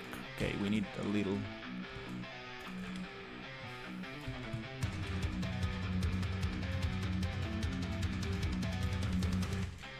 Light in the corner. Oh, I see. I messed up the thing here.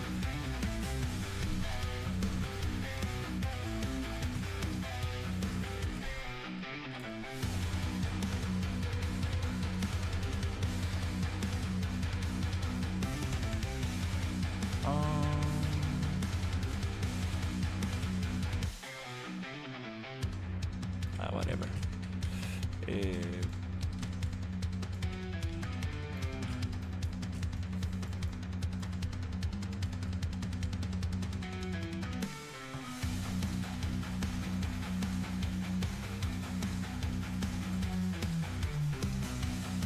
Even lighter. I mean, less intensity here.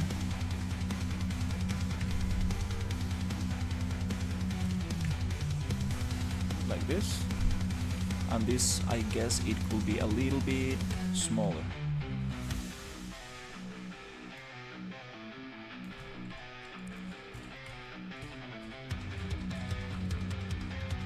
Okay, that's kind of cool.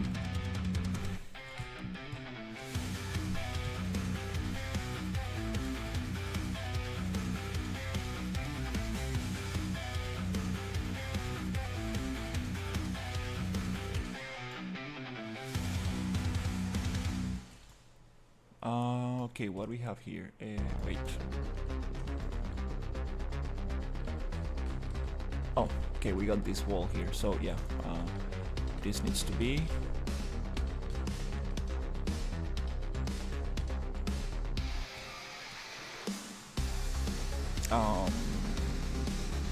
No, that's scale. Translate. There you go. Here, something like that. Kind of cool, blocks this corner. You need to go around.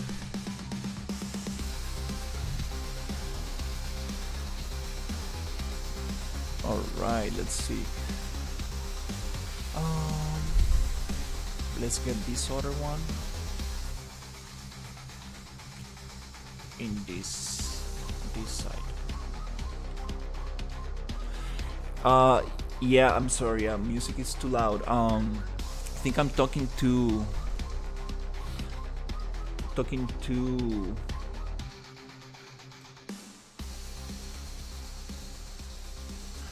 too softly. I made it a little bit lower. When I get like too focused on the thing, I start talking a little bit softer. Need to project my voice a little better. Yeah, the music is a little bit too intense. I think I might change it for something more chill.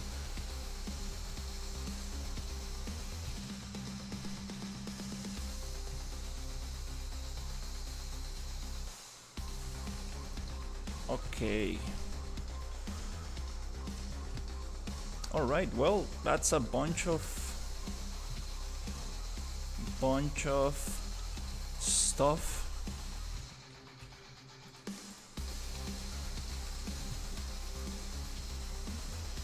Put together. I'm thinking, should I keep it here? No, when it comes to doors, I do like to give that differentiation. So okay, there's the exit. Also, I like to add the red light, so the player is like, okay, this is the exit. Okay. Kind of like creating some kind of design rules for this. Also, the first floor is gonna always have the same texture. The second floor is always going to have catwalk. It's gonna be a catwalk. or have some other texture. So I want to respect that. This comes from Doom level design, where each level has each floor has its own texture, so you can easily understand in what floor are you.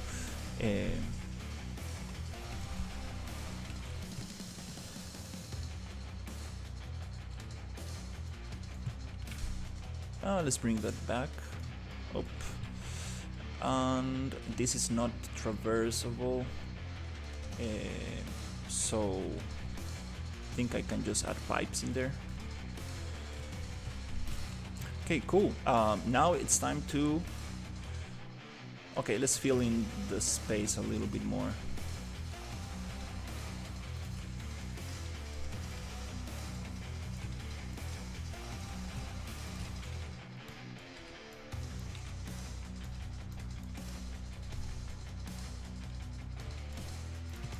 And then we can play a little bit and modify a little bit, but first I need to restrict the player.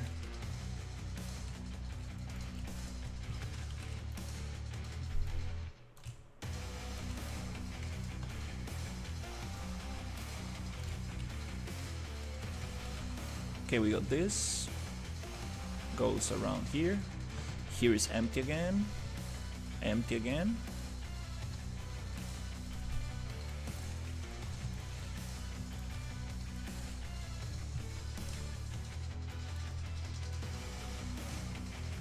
What?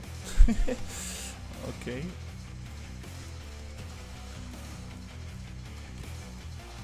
Can I transform an X?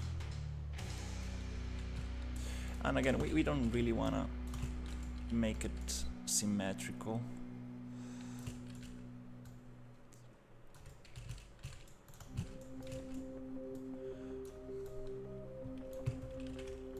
Yeah, I need to get more music like this track right here. This is what I can listen for a couple of hours.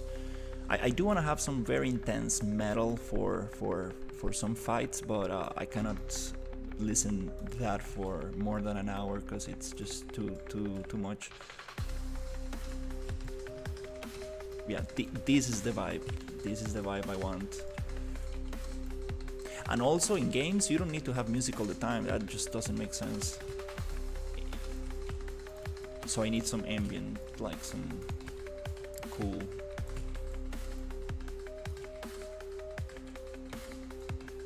Let's actually make this.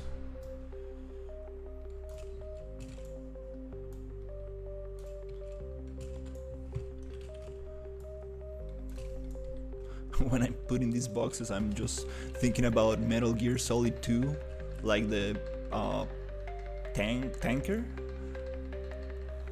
Like, really reminds me of that. Which I actually, I do have some previous level design I've made.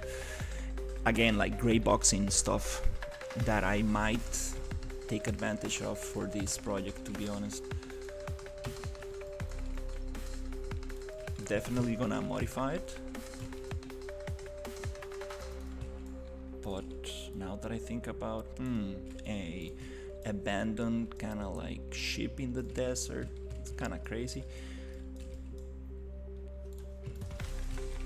I've seen it before, like many times, but it could be instead of a water, ship, could be some just sci-fi ship.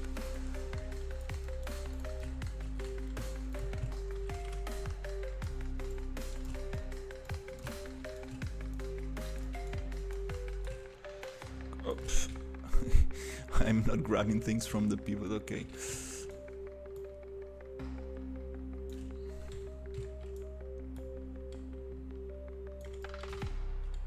Okay, one more to go, and I think we got most of it.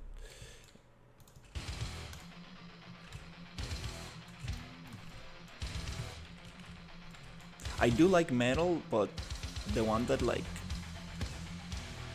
sounds like in the background, I'm like It's a little bit slower, and some of this it's just too intense.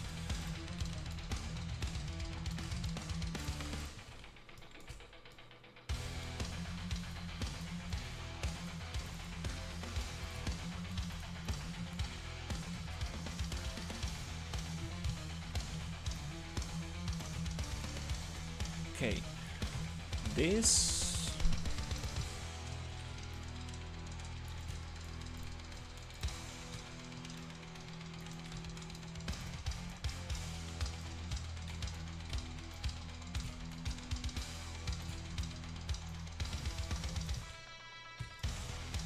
will be like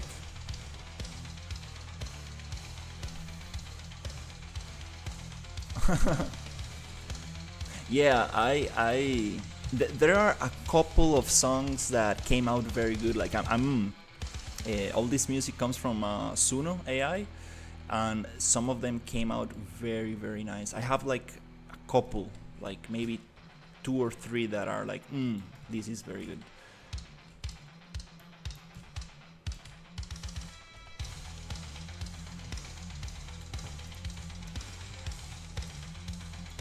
But some of them are just too fast. Okay, let's see.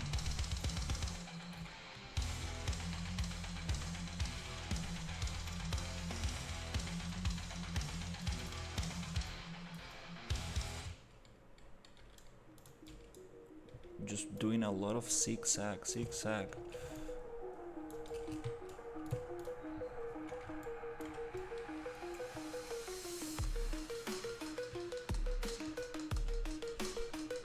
And also, actually, let's make this walkable as well.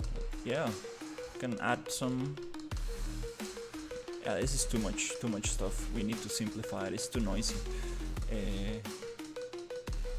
But it would be awesome to walk around here as well. Like,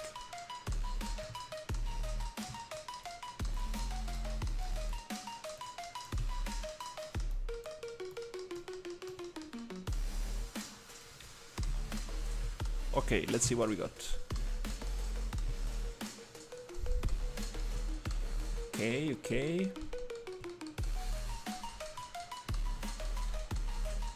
Up, I'm missing some stuff here.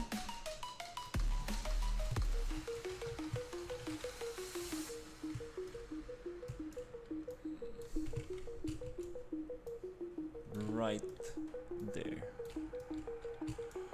The problem is that the other music I got, it's super chill, like it's just a super contrast.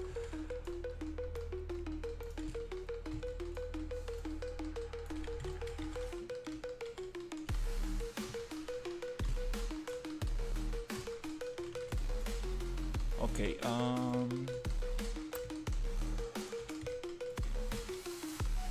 okay, we are cool for the first floor.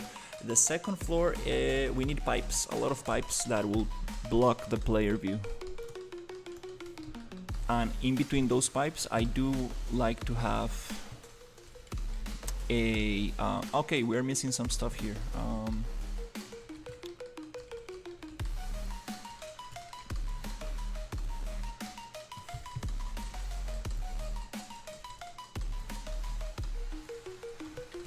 Okay, so I'm gonna yeah, just get this for now.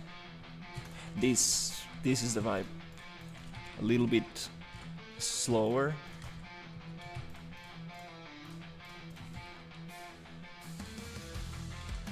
Yeah, that's the vibe.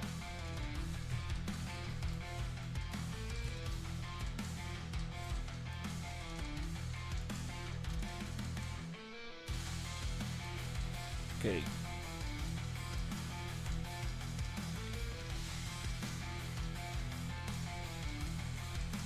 That's a space that I don't want. Let's block that. Yeah, let's close this gap right here.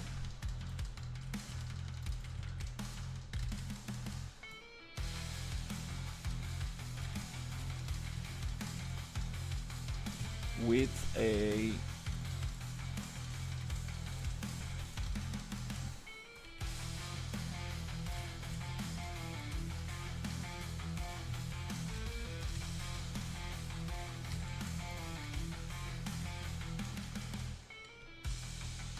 with a 2 option.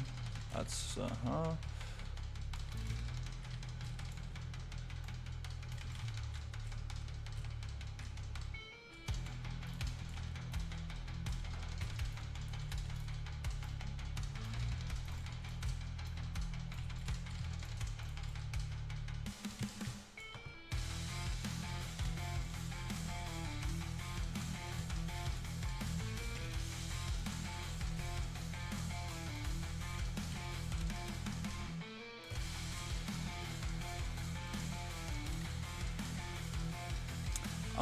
do I have a light?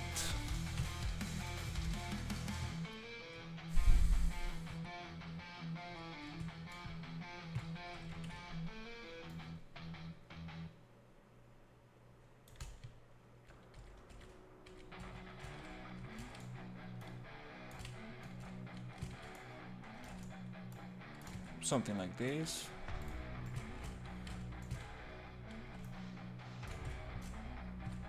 Oof, again, I'm missing stuff here. Wow, this is huge.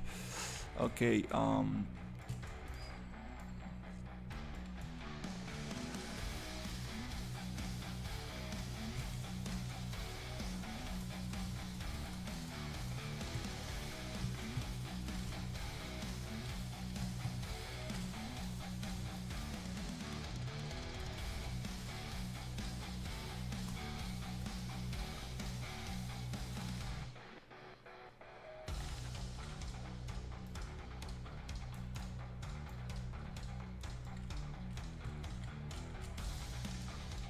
little spot for to hide something there.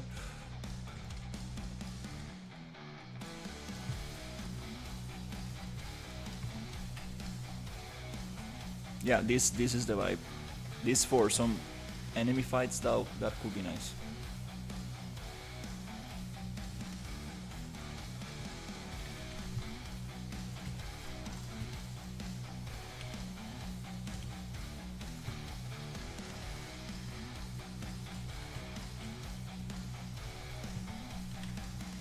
Up.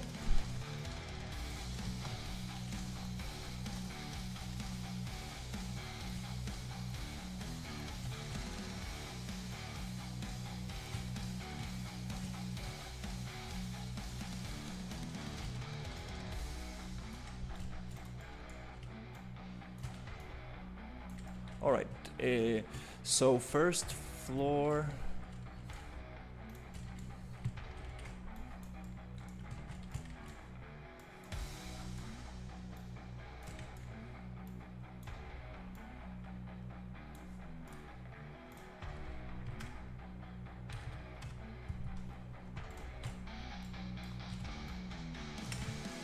It's done.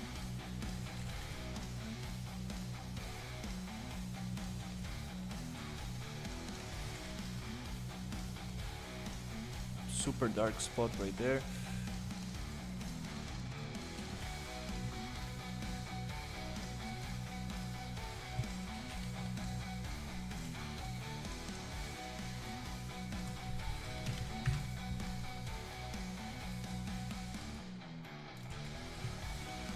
And I just want to add some pipes, enemies, and test. Up, pipes for the second.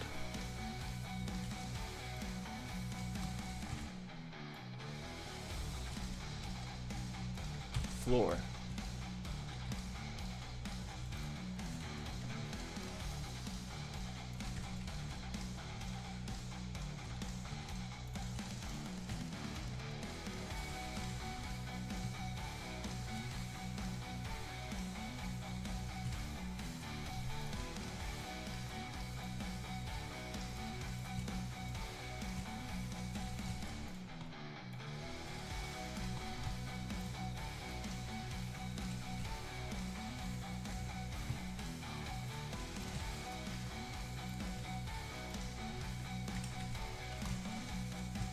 Okay. We have a little spot here that doesn't make sense.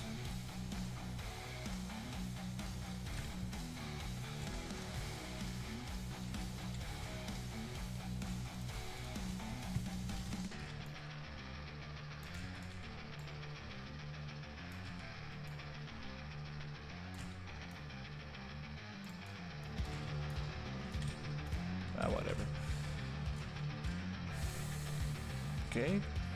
Nice. Diagonals. That adds so much more cool stuff.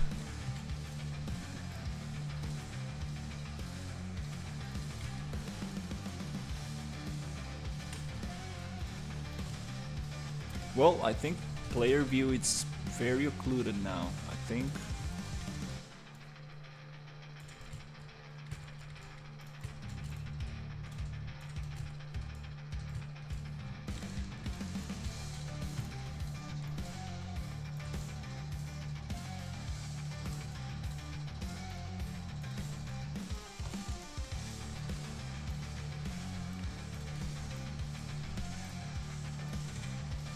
Okay. That's kind of cool.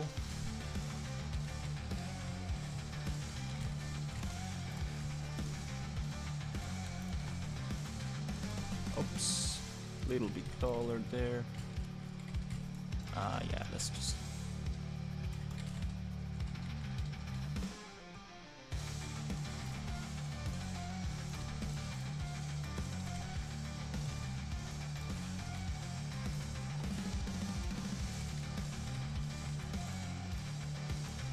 Okay. Nice. Okay. Now it's time to add pipes and try to block a little bit in this area. So for that...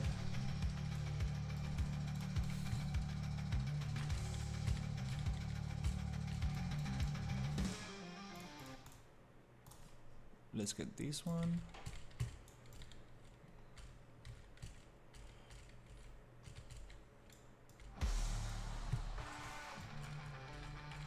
Oh, can barely see. Yeah, I guess just go like this.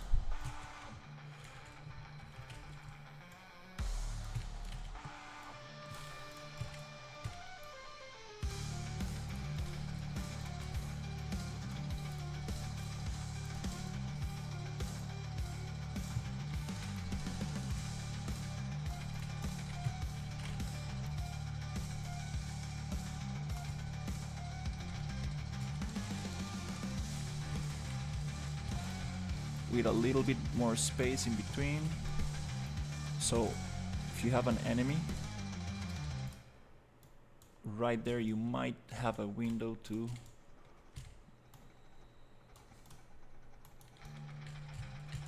shoot through, which is always nice.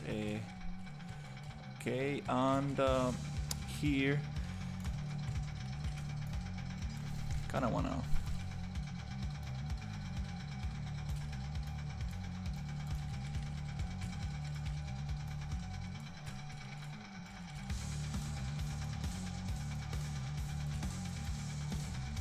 go a little bit more crazy and change things up a little.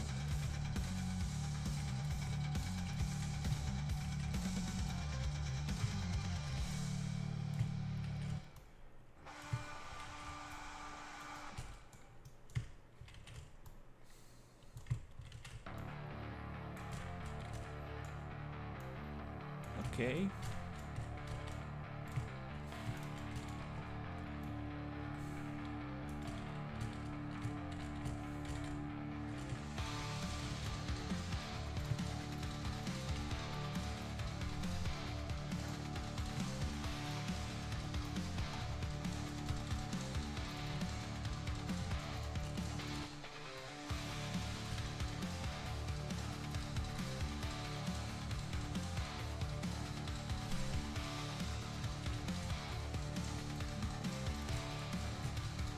A little bit too much.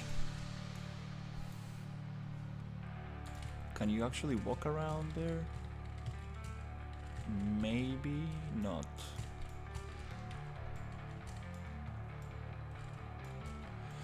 Draw calls. Haven't checked that to be honest.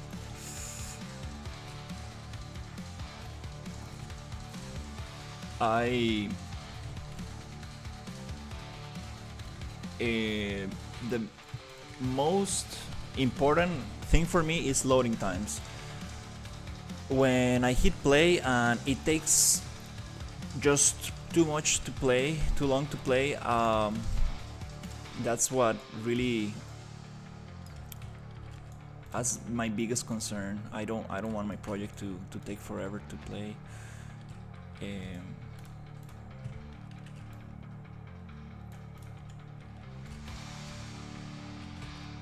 I I messed up my level instances and it was just taking forever. So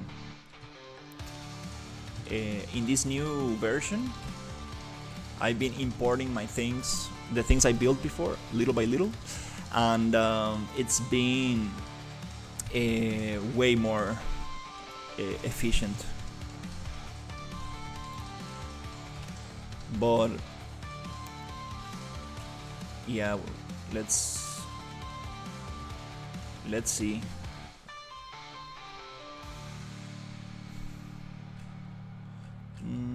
Can I actually walk around there? I'm not sure.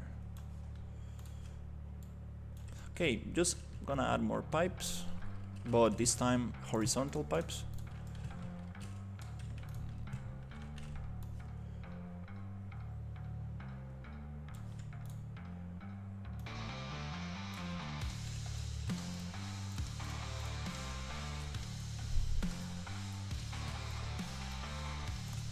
Just to block a little bit.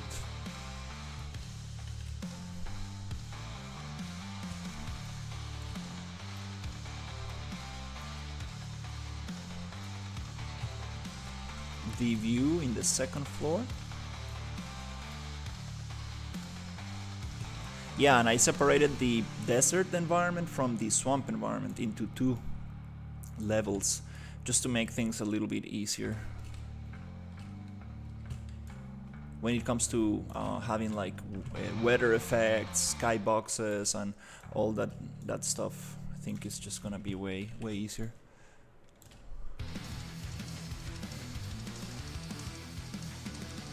So I was thinking to have this kind of. It will be nice to have a mission. You know, after you complete the missions in the desert, you build this teleporter, and it sends you to the swamp environment.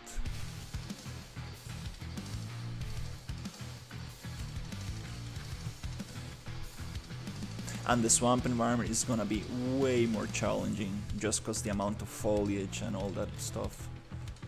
Definitely gonna be way more challenging.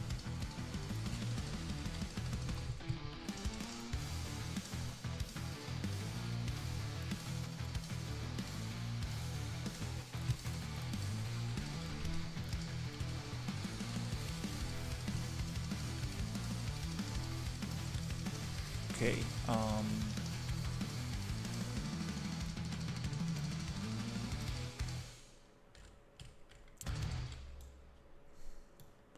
there's no need to go there.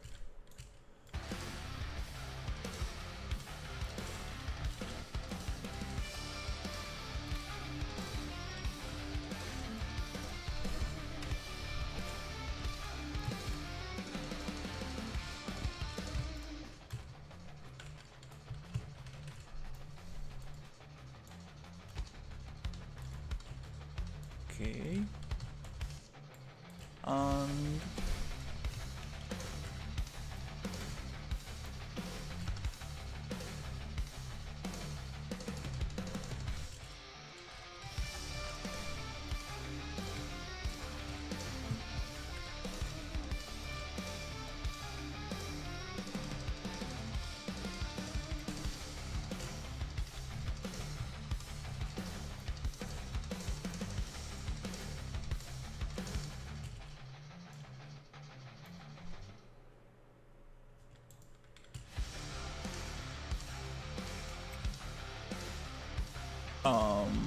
oops, this needs to go somewhere here.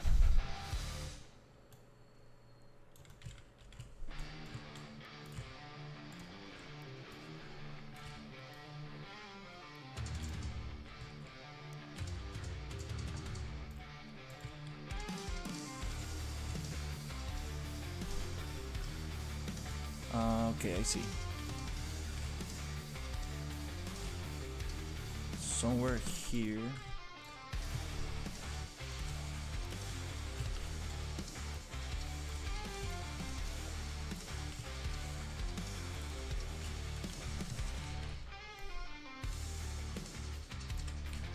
Nice.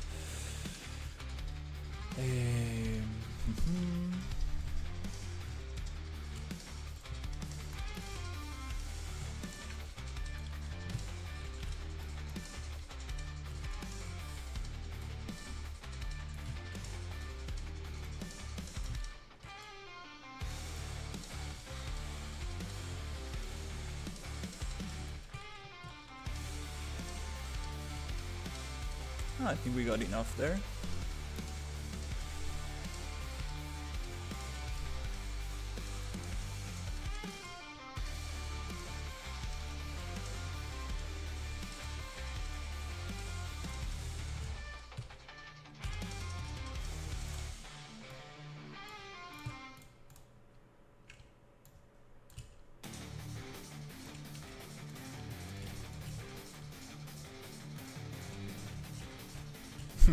Yeah, kinda funny to be placing this.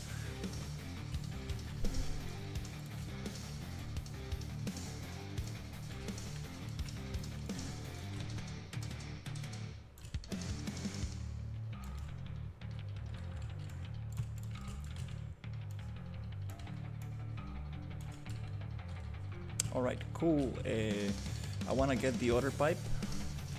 This one.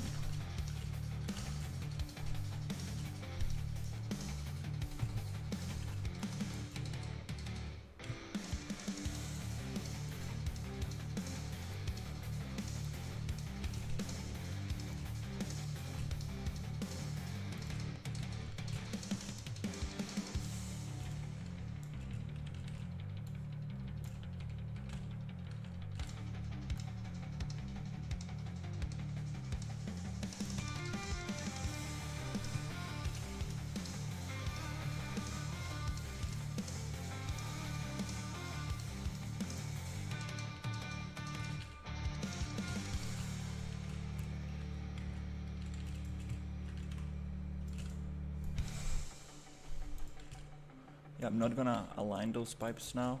Just wanna try to block a little bit.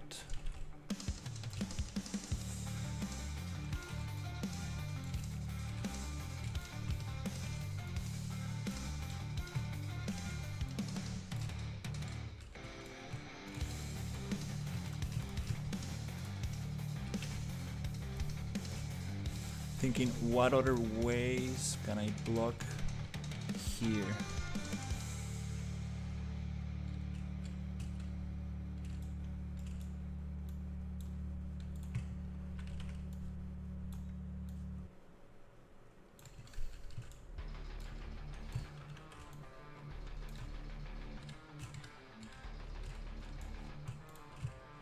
Okay, let's see. We got that there. This one here. Okay. Still missing some.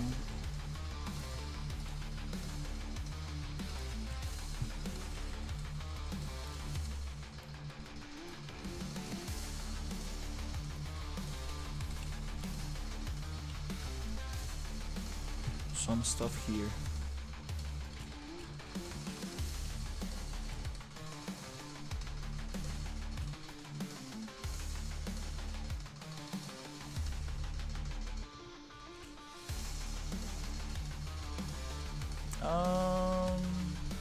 This could be a nice place for a huge cylinder going down.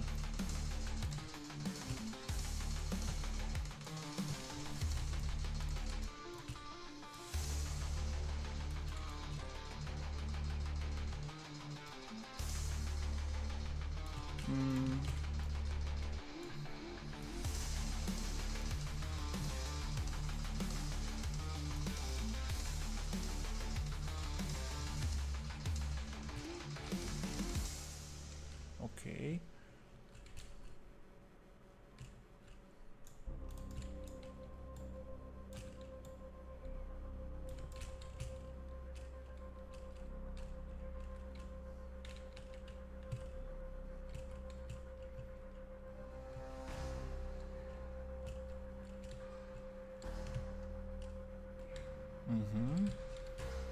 it starts looking like a playground.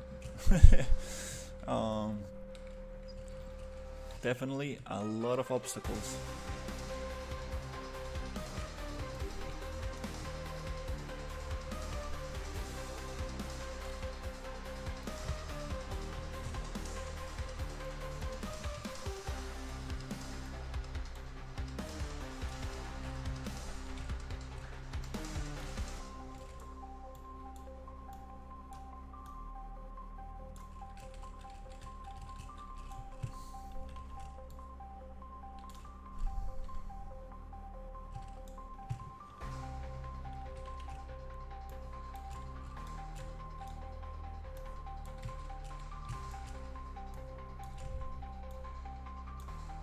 Okay, I guess I got enough.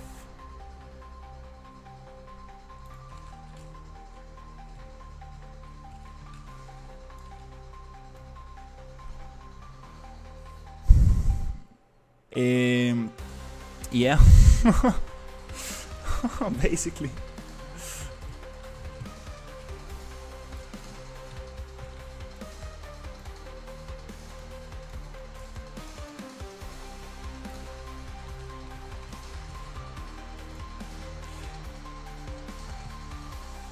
Yeah, the idea with this factory, I mean, this whole industrial area, is to uh, have some enemies that you can shoot and others that you need to hide from. I want to make it so you do need to hide from things. It's not only going to be like go shoot everything you can, but you do need to hide from stuff. That's why I want like darker areas, and I want to work on the stealth system, because now it's like you activate the stealth and enemies cannot see you, like you can walk in front of them.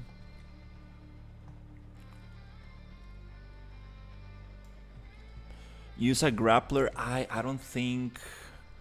No, I don't think I'm gonna have a grappling hook, because the character is already too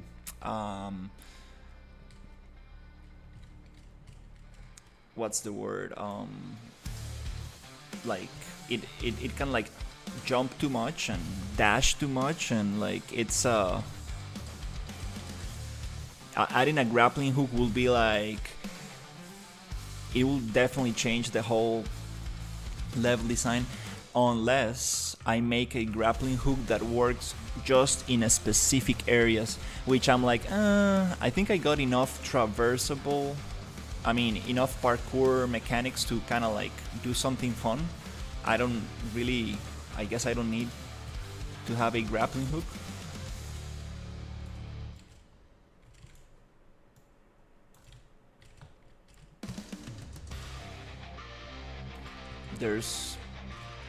There's already plenty of ways to get around.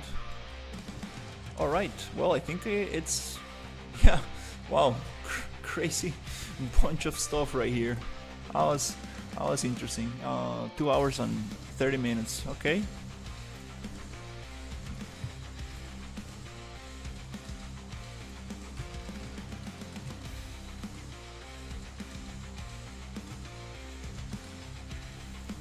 Okay, let's give it a run and then let's add some enemies.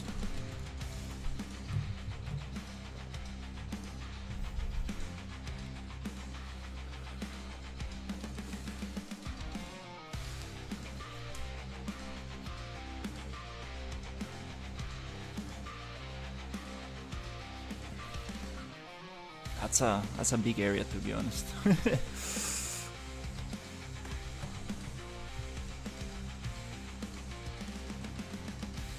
Oh, it looks too dark. Wow, it does look too dark in the stream.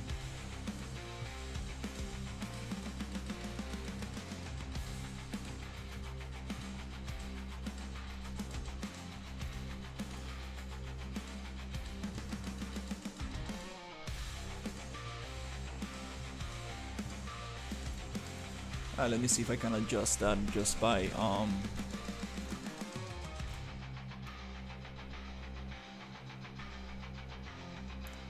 yeah, I think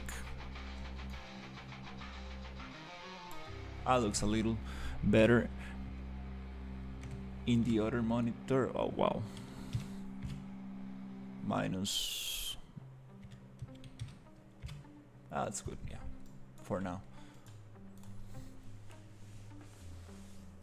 It looks, yeah, this monitor is just super washed out, so everything looks bright.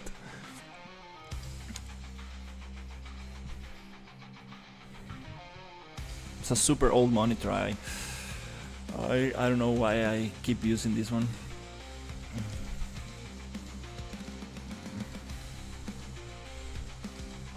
Okay, no, that's only for the viewport. Ooh,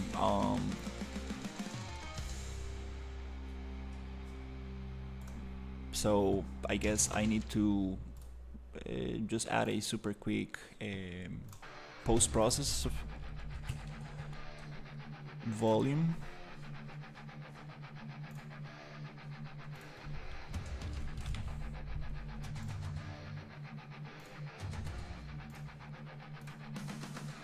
And give it some exposure. Manual.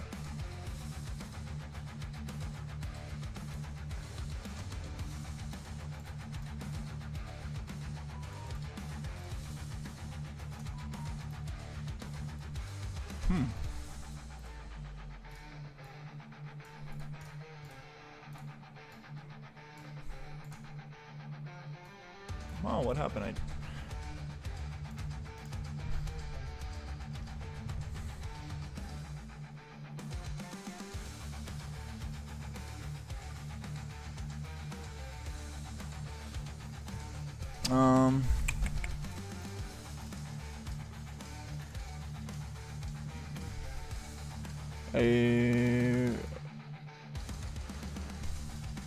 I forgot how to do this.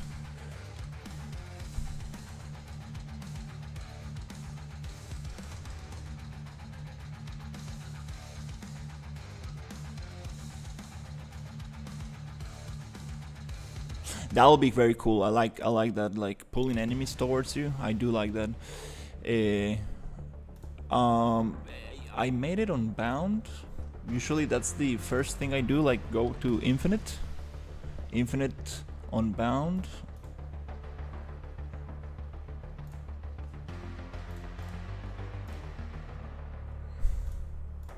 And then I go to exposure.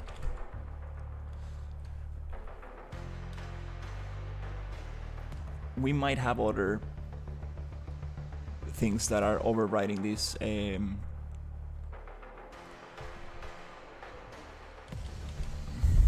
Priority. There you go. Yeah, we had some stuff overriding this one. But yeah, when you have multiple post process, the priority thing, it's kind of hard to get right. Remember this project where I have like a cave, and then I had different areas, and I was not able to get these areas to work properly, so I just made it like not unbound, but just like based on the volume, and made like a transition to it. Okay, I think now we can see a little bit more. All right.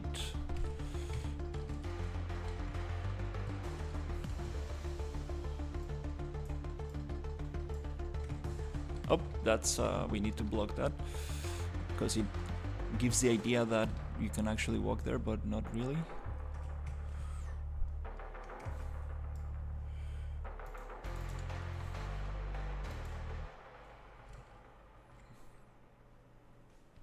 Okay,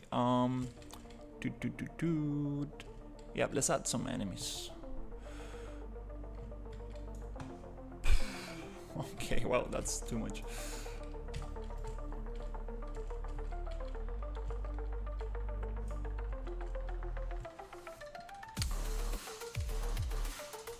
we want to add these ones that I got here, but we want to add the medium one, which is the hard version of this.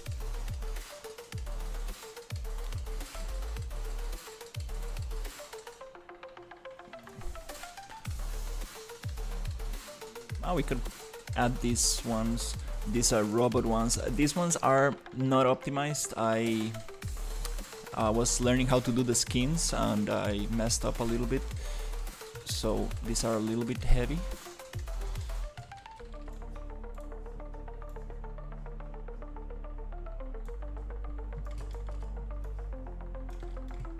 They're also very hard to shoot because they're very, very tiny, very kind of like thin, so there's not much. Even though that's not the hitbox, the hitbox is the same size, it's just that it's kind of hard to aim at.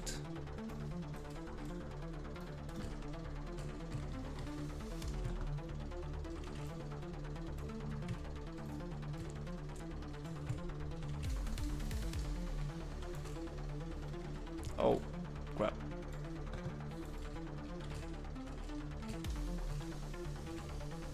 Just need to make sure that these enemies are actually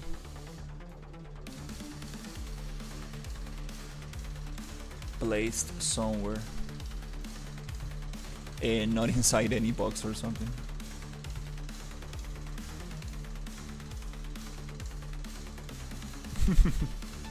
These are very hard enemies. I think I won't make it.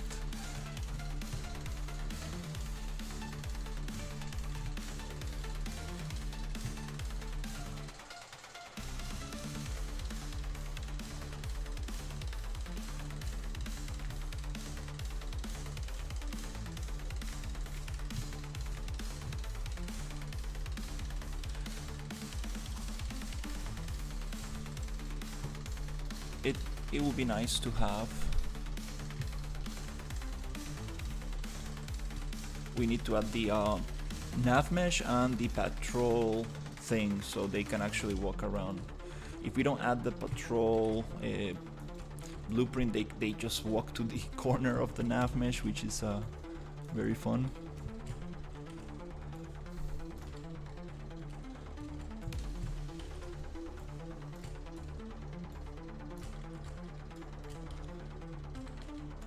I'm gonna add a couple more because it's gonna be too intense.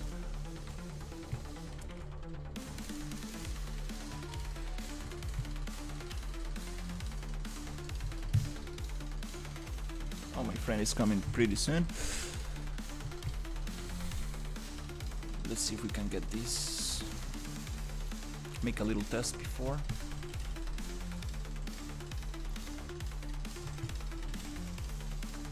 Okay, cool.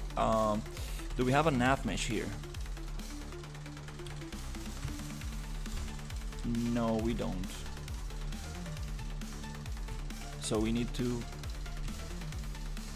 copy this little box over. Yeah, sorry for the exposure, is too much.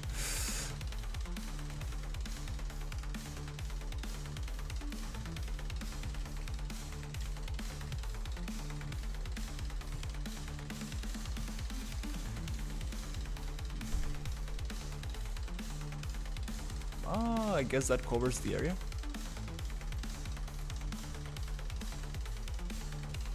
Okay, and finally we need some patrol blueprints, because if not they go a little crazy. I think this is the one. Yeah.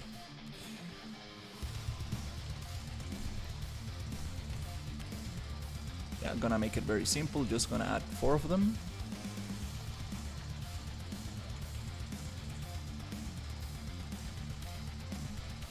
Kind of testing this out as well, because I'm not sure how they will react.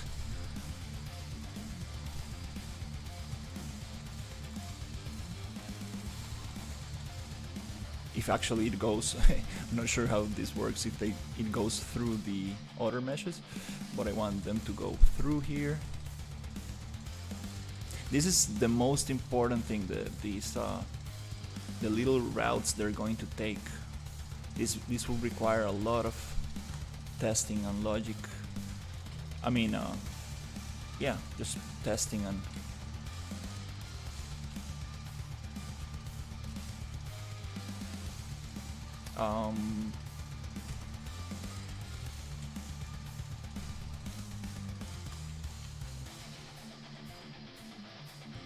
I don't see where the thing is.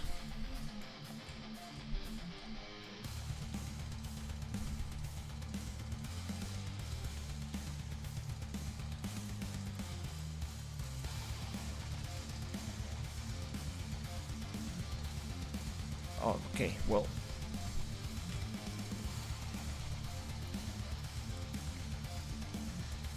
Is it? There you go. There's that's the little icon. Okay.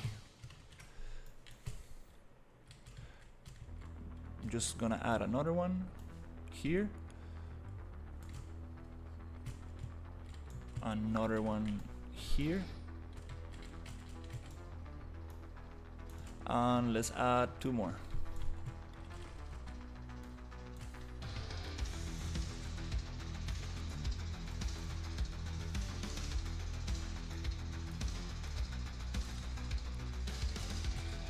So as long as I understand, they walk to the closest one, and then they take on that route.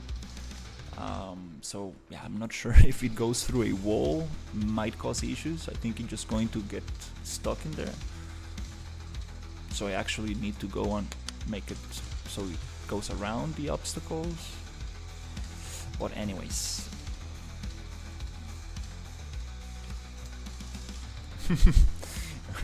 Yeah, I'm definitely not gonna make it.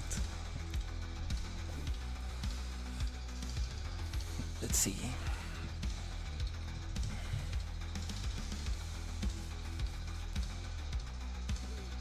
Wow, it's a little bit too bright, even in the other monitor.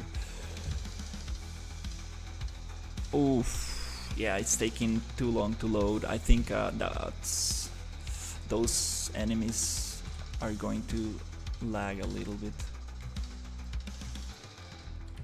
because I can go Alt C and I become totally invisible. Like, this is ridiculous. Ah, they go around obstacles. Yes, yes. You see, they come on, dude. Like, I'm here. Come on. Yep, you should. This stealth mode is like ultra stealth mode. Hey Ninja, how's it going? I've been working on level design, trying to create some cool levels to shoot some enemies and stuff. Look at that bunch of stuff. No, I'm gonna get killed. I think I added too many of them. Yeah, I want the stealth mode to be, you know, more restrictive.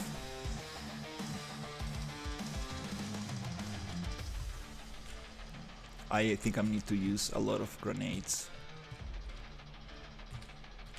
Oh, and they are shooting through walls because I'm not using the right material, I guess. Also, the camera gets stuck behind the back. That's not nice. I'm almost died. Gonna cheat and go stealth mode, which is kind of funny. Okay, I guess I'm gonna go with another grenade.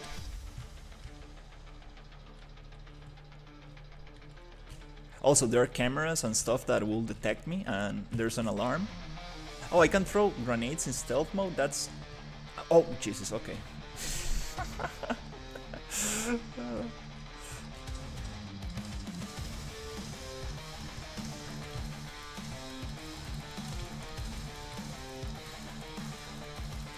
Yeah, the melee attacks are just too strong. I think I don't want that. Like, the bare hand melee attacks are just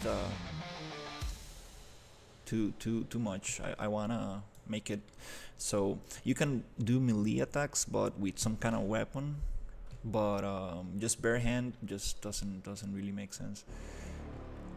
Some enemies explode, so if you kill them with melee, it's just going to backfire.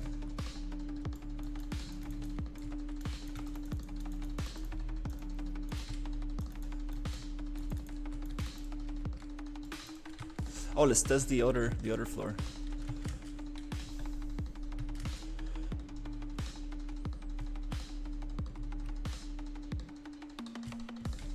Yeah, this stealth mode is just too overpowered.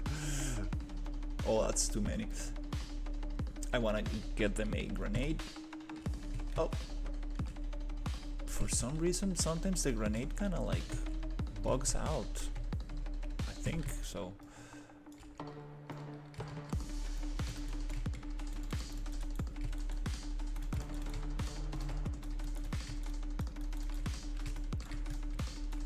Yeah, this issue where the camera gets stuck behind her back is just too rough.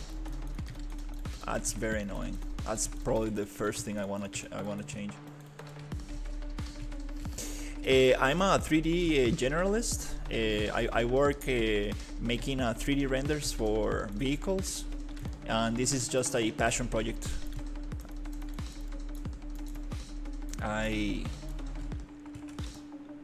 I do use Unreal Engine in my office job, but this one is just a passion project. I trying to create some kind of like a fun kind of like a shooting game, a co-op. I'm using a template called the RPG Engine, which comes with a lot of functionality. They're shooting through the walls. What the hell is that? And I wanna make it so I'm inspiring myself a lot in the Forever Winter. So I do wanna. Okay, they got me. I added too many of them. I'm inspiring myself in the Forever Winter in the sense that I love the environments and the art and stuff, but I want to make it so you do need to hide from enemies. I don't want to go like Turbo or Rambo style and just kill everything and become a superhero. I want to make it more like a scavenger. You need to hide from things. That's not right. They're shooting through walls. Okay, that's a big issue. So I want to make some mechs that you need to get away from. There's no way you can beat them. You need to just go stealth. And I would love to make it so, for example, you can play with like two other friends, and maybe one of them could be like a melee tank or somebody that can like have more health and armor, and you have the DPS, and another that is like a supporter that can like paralyze enemies and like heal the other friends. But yeah, that's kind of like, to be honest, the main goal of this is to make a kind of like beautiful environment and make it playable. Since I've been always making renders and like pretty pictures, and like I want to make something interactive.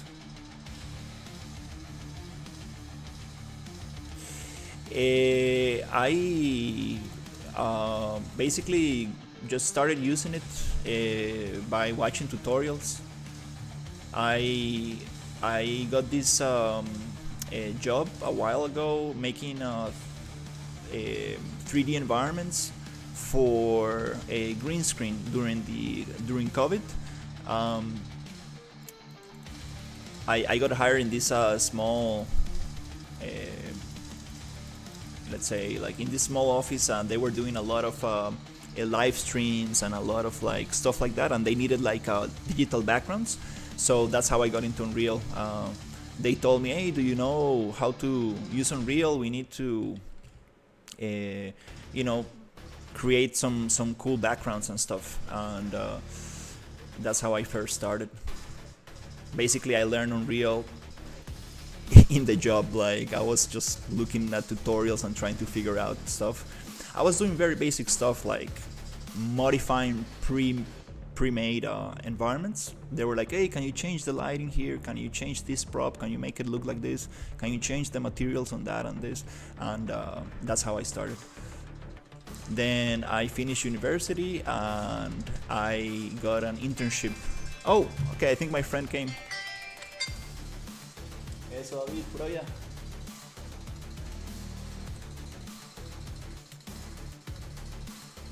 Eso, bro, por allá. Ya llegó.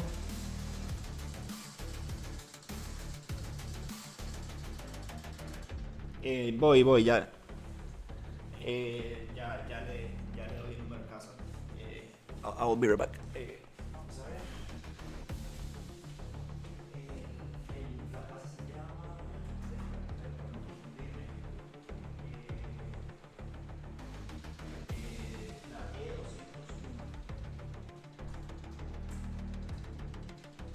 Dígale que se le llama Daniel Mineris.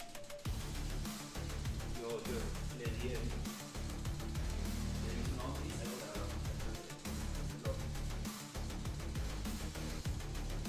ajá, de una marca. Dele,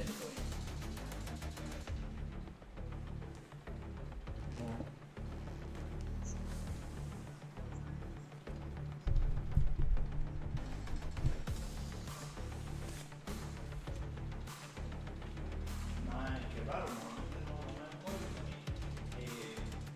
Debe chance para ir a preguntar a la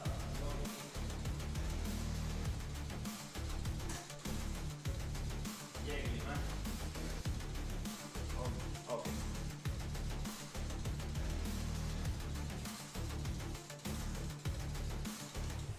Okay. All right, my friend is here. He's having some issues coming in. I think there's a new something happening with the guard or something. They have like they're asking for a security code or something that I'm not aware of. So I think I need to go get him in person. But yeah, thank you for watching, and I'll see you on the next one. Take care, everybody.